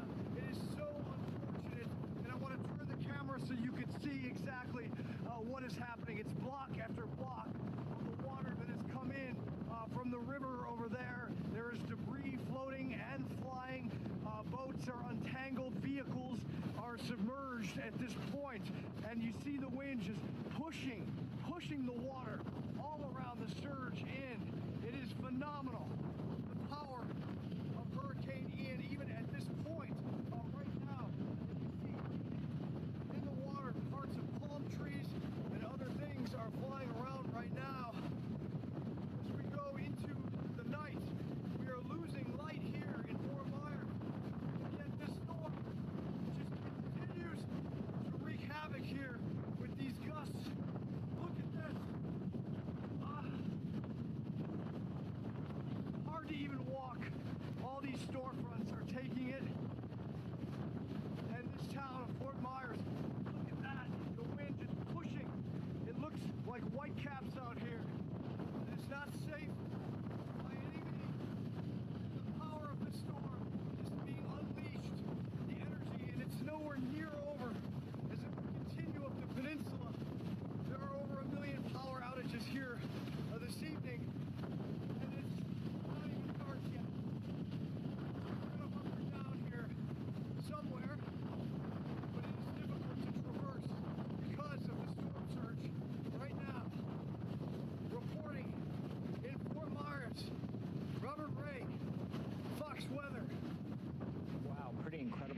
barely make out what he's saying there. Good thing he's wearing that helmet because of those whipping winds. Yeah, that was during the height of Hurricane Ian. It appears as it was coming ashore, but we've seen since then the wind and the rain has died down a little bit. So that's the good news.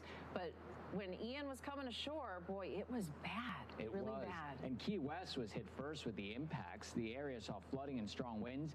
The Coast Guard tells us the crew in Key West already performed 7 different rescues this morning.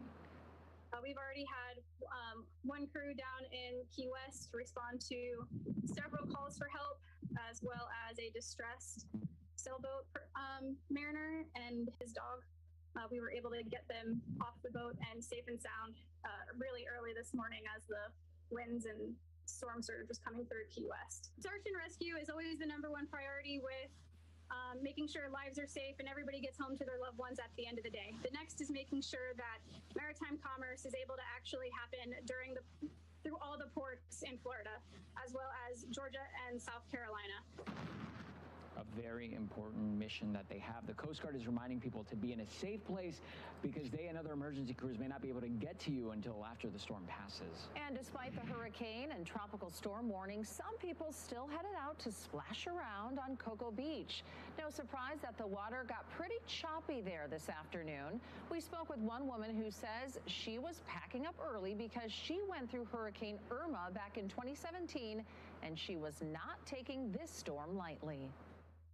Irma was really bad, and we were without power like for 2 weeks or so.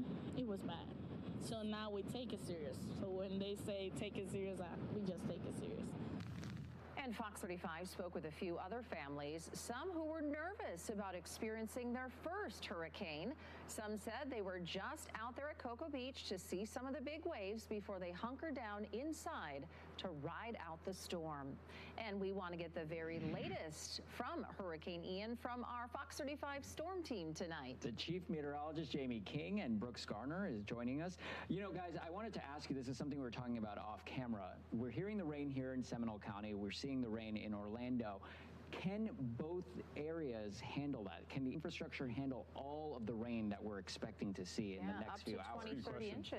Yeah, great question, Ray. And yeah, I would say, yeah, you know, we've seen this before. We saw it with Irma. While we did have standing water and quite a bit of flooding, you know, eventually that peels away pretty quickly. So yes, to answer your question, and this event likely probably following suit. Now, the concern is the rain we've been showing with the possibilities up in Volusia County. You know, it may take time to run off. So there could be a period. It's not going to be standing water for weeks on end, but it might be a couple of hours or maybe up to a day, right, where we have some flood spots, some trouble spots, and also along rivers and places where it's slower to recede. But as far as the big picture stuff, you're talking about how a lot of the lakes downtown are almost like kind of giant retention ponds. Exactly. Hey, with some really good bass fishing in them, that's for sure. I'll tell you that right now. But I'll tell you, this is very impactful rain. What's coming up, what we've been showing, that's down south, now migrating northbound. So it looks like there may be strips, corridors, if you will, of 10, 15, up to 20 inches plus of accumulated rain, Brooks. And that's a lot of rain, Jamie, coming overnight in one big wallop. And the problem is that while the infrastructure can handle that up to a point, at some point it rains too much and then it kind of overflows. And the concern would be that overflow period, if there's neighborhoods in the way or sometimes roads to get in and out of neighborhoods, more likely. Roads could be cut off. And so there's just a little bit of a period as far as the intensity. If you get 20 inches of rain inside of 4 hours, I mean, that's going to flood. It's not going to flood forever, but it could do some damage. And the impacts we saw, and I tend to measure in recent, in my memory at least, here for Irma in 2017, the saturated ground and all the trees that came down. You know, we were talking several days ago about this when we were kind of looking at the modeling, going, okay, we may have some business to tend to here, tropically speaking, by this time, and about the heavy rains and the possibility of downed trees and obstacles and roadways and such. That's the danger, that's the big danger there. So, all righty, well, we'll continue our tracking efforts, Brooks. I want to get right to the cone now and give you all the latest stats and facts on Ian. Let's go ahead and take a live look at it for you now.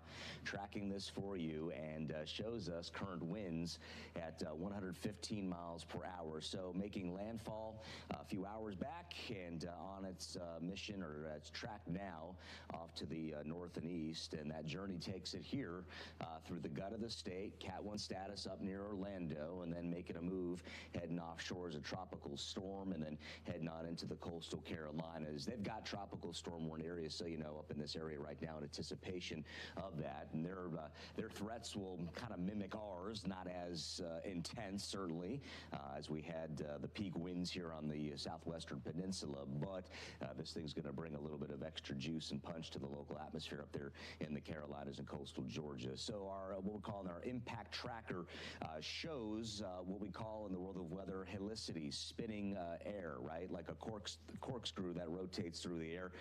These are the rain bands moving through, and sometimes those rain bands will inherit the spin, consider the source, right? Coming in off a very strong hurricane.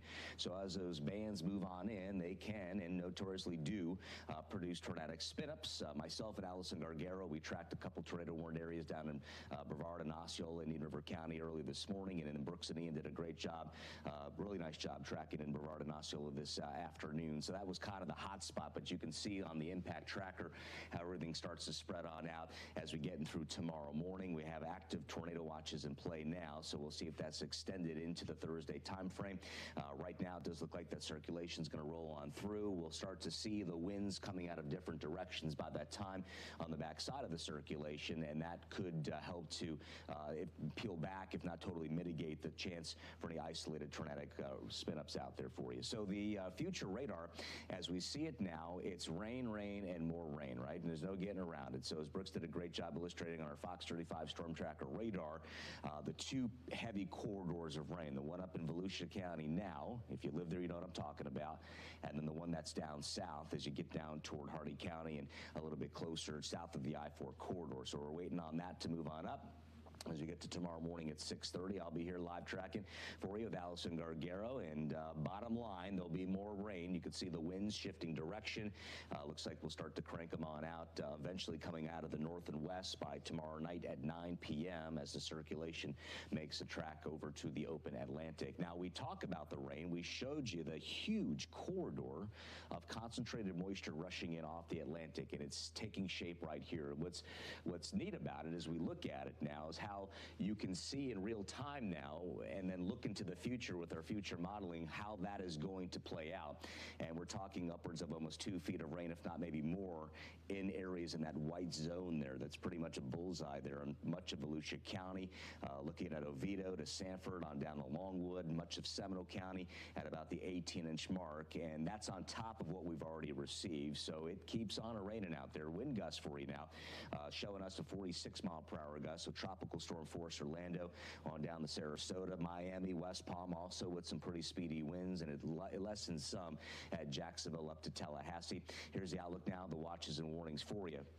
Volusia County on down towards Seminole, Orange, basically all the red zones here are active hurricane warned areas. These are tropical storm warnings shaded in the orange. And for our viewers up in Fox 51 country, WOGX TV up there in North Central Florida, a good evening to you. We're watching and tracking your weather always and showing you up that way. That's a tropical storm watch at Alachua and Gilchrist County. So current wind gusts for you. Want to give you another look here as we're waiting on information to come out of Lakeland and Palm Coast. So I do apologize for that. We'll wait till that populates here, but I want to show you that gust right now. Currently at Daytona Beach at 53 miles per hour, 41 at Sanford. There's at 46 Orlando, also Brooksville, and 33 up at Alachua County in Gainesville.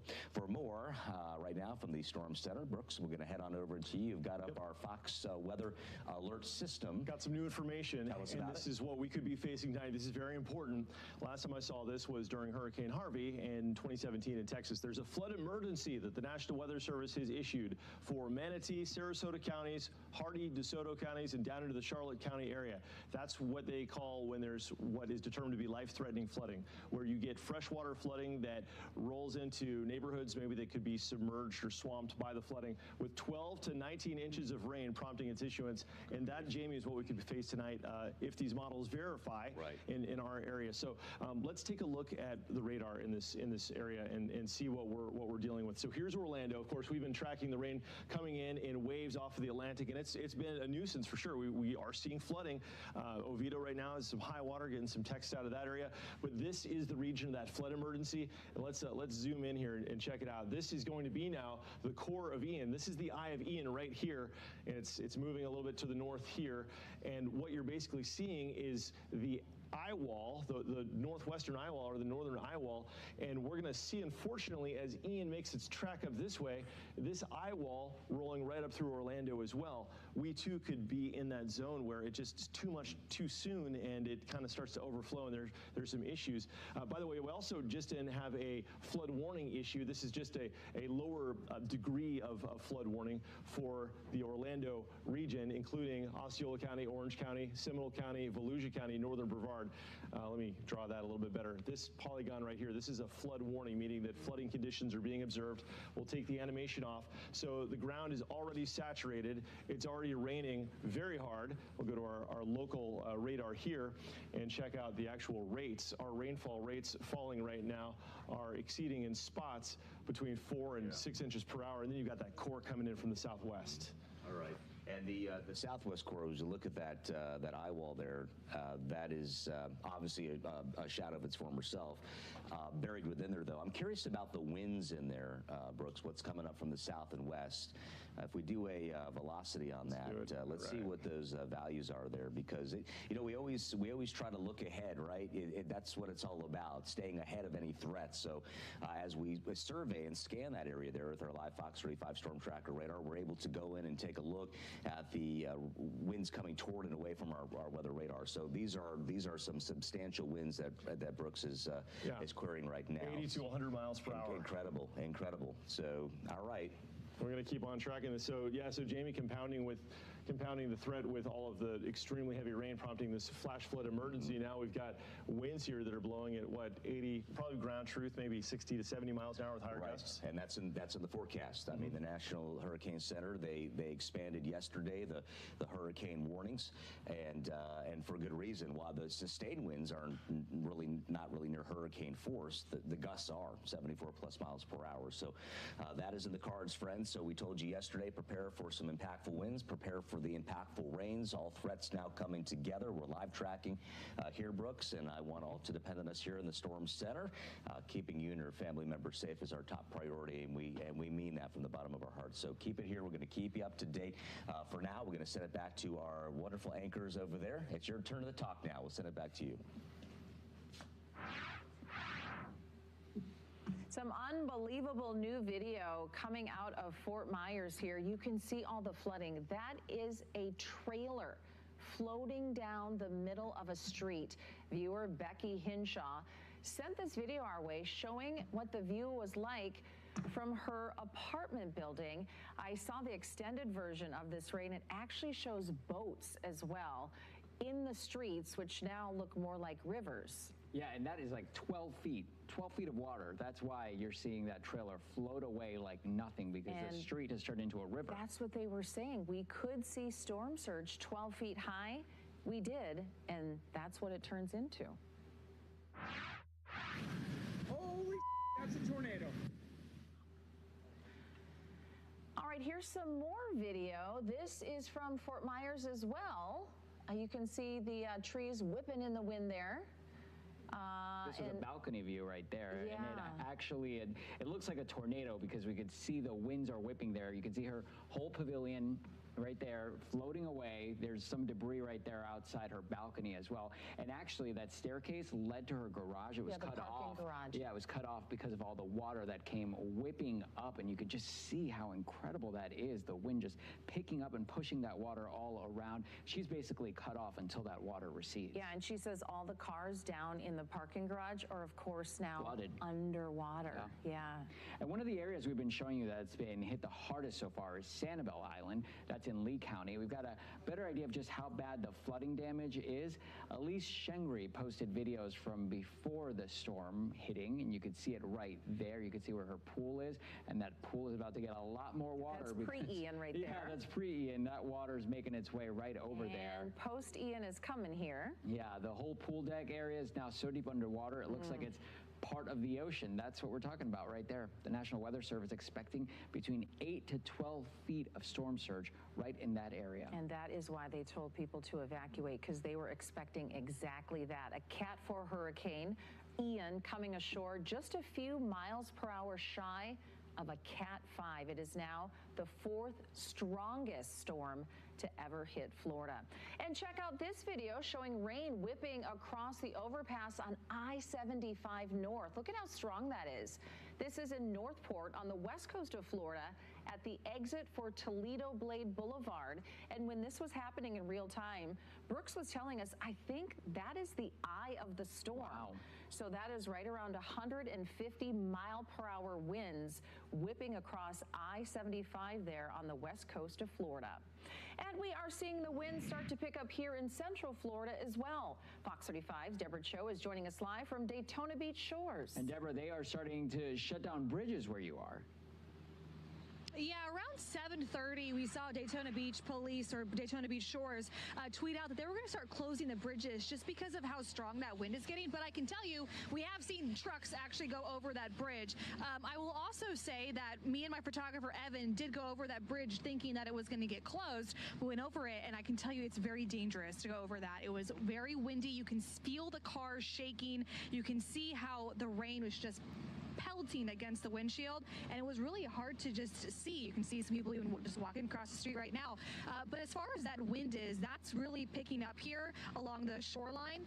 And you can also see, I don't know if you can see around this car, Evan, but there was some trees and some power and some signs over there in the corner that were just moving around, just showing you how strong that wind is getting. And the rain, of course, too. That is still a problem here in Daytona Beach. I was talking to some people earlier tonight, Luann and Ray, and they were telling me that, you know, they're Floridians. They're used to tropical storms or used to hurricanes, but for this one to be as strong as it is as early on, of course, we know Hurricane Ian has not even really reached this part of the state yet, and we're already seeing these impacts. We're already seeing bridges closed down. People have boarded up. They're hunkering down, and they know they have more to come, of course, with Hurricane Ian. So we're going to continue to stay out here and watch it, but you can see that truck just going right up over that bridge. Again, we are told that it is supposed to get shut down here because of that dangerous winds that we've been experiencing. But as of right now, it looks like at least the bridge that I'm at Halifax Avenue and Seabridge Boulevard, that one is still open. So, of course, we're going to, stick around, stay out here, and we'll, of course, keep monitoring this. Reporting live here in Daytona Beach, Deborah Cho, Fox 35 News. Hey, Deborah, I was going to ask you, as we're seeing the weather get worse, are you seeing any emergency response where you are, trying to tell people to get out and go inside because the weather is getting worse? Right. I have not actually. In the areas that we've been in Ormond Beach and then coming up to down to Daytona, we haven't really seen anybody really out here. It's pretty quiet. It's very eerie. At one point, we did see some police at a hotel, but it's not sure, if that was emergency related or storm related. But it's very quiet here. I will say, stopping at a gas station at a 7-Eleven in town, I was talking to some people and they were hunkering up and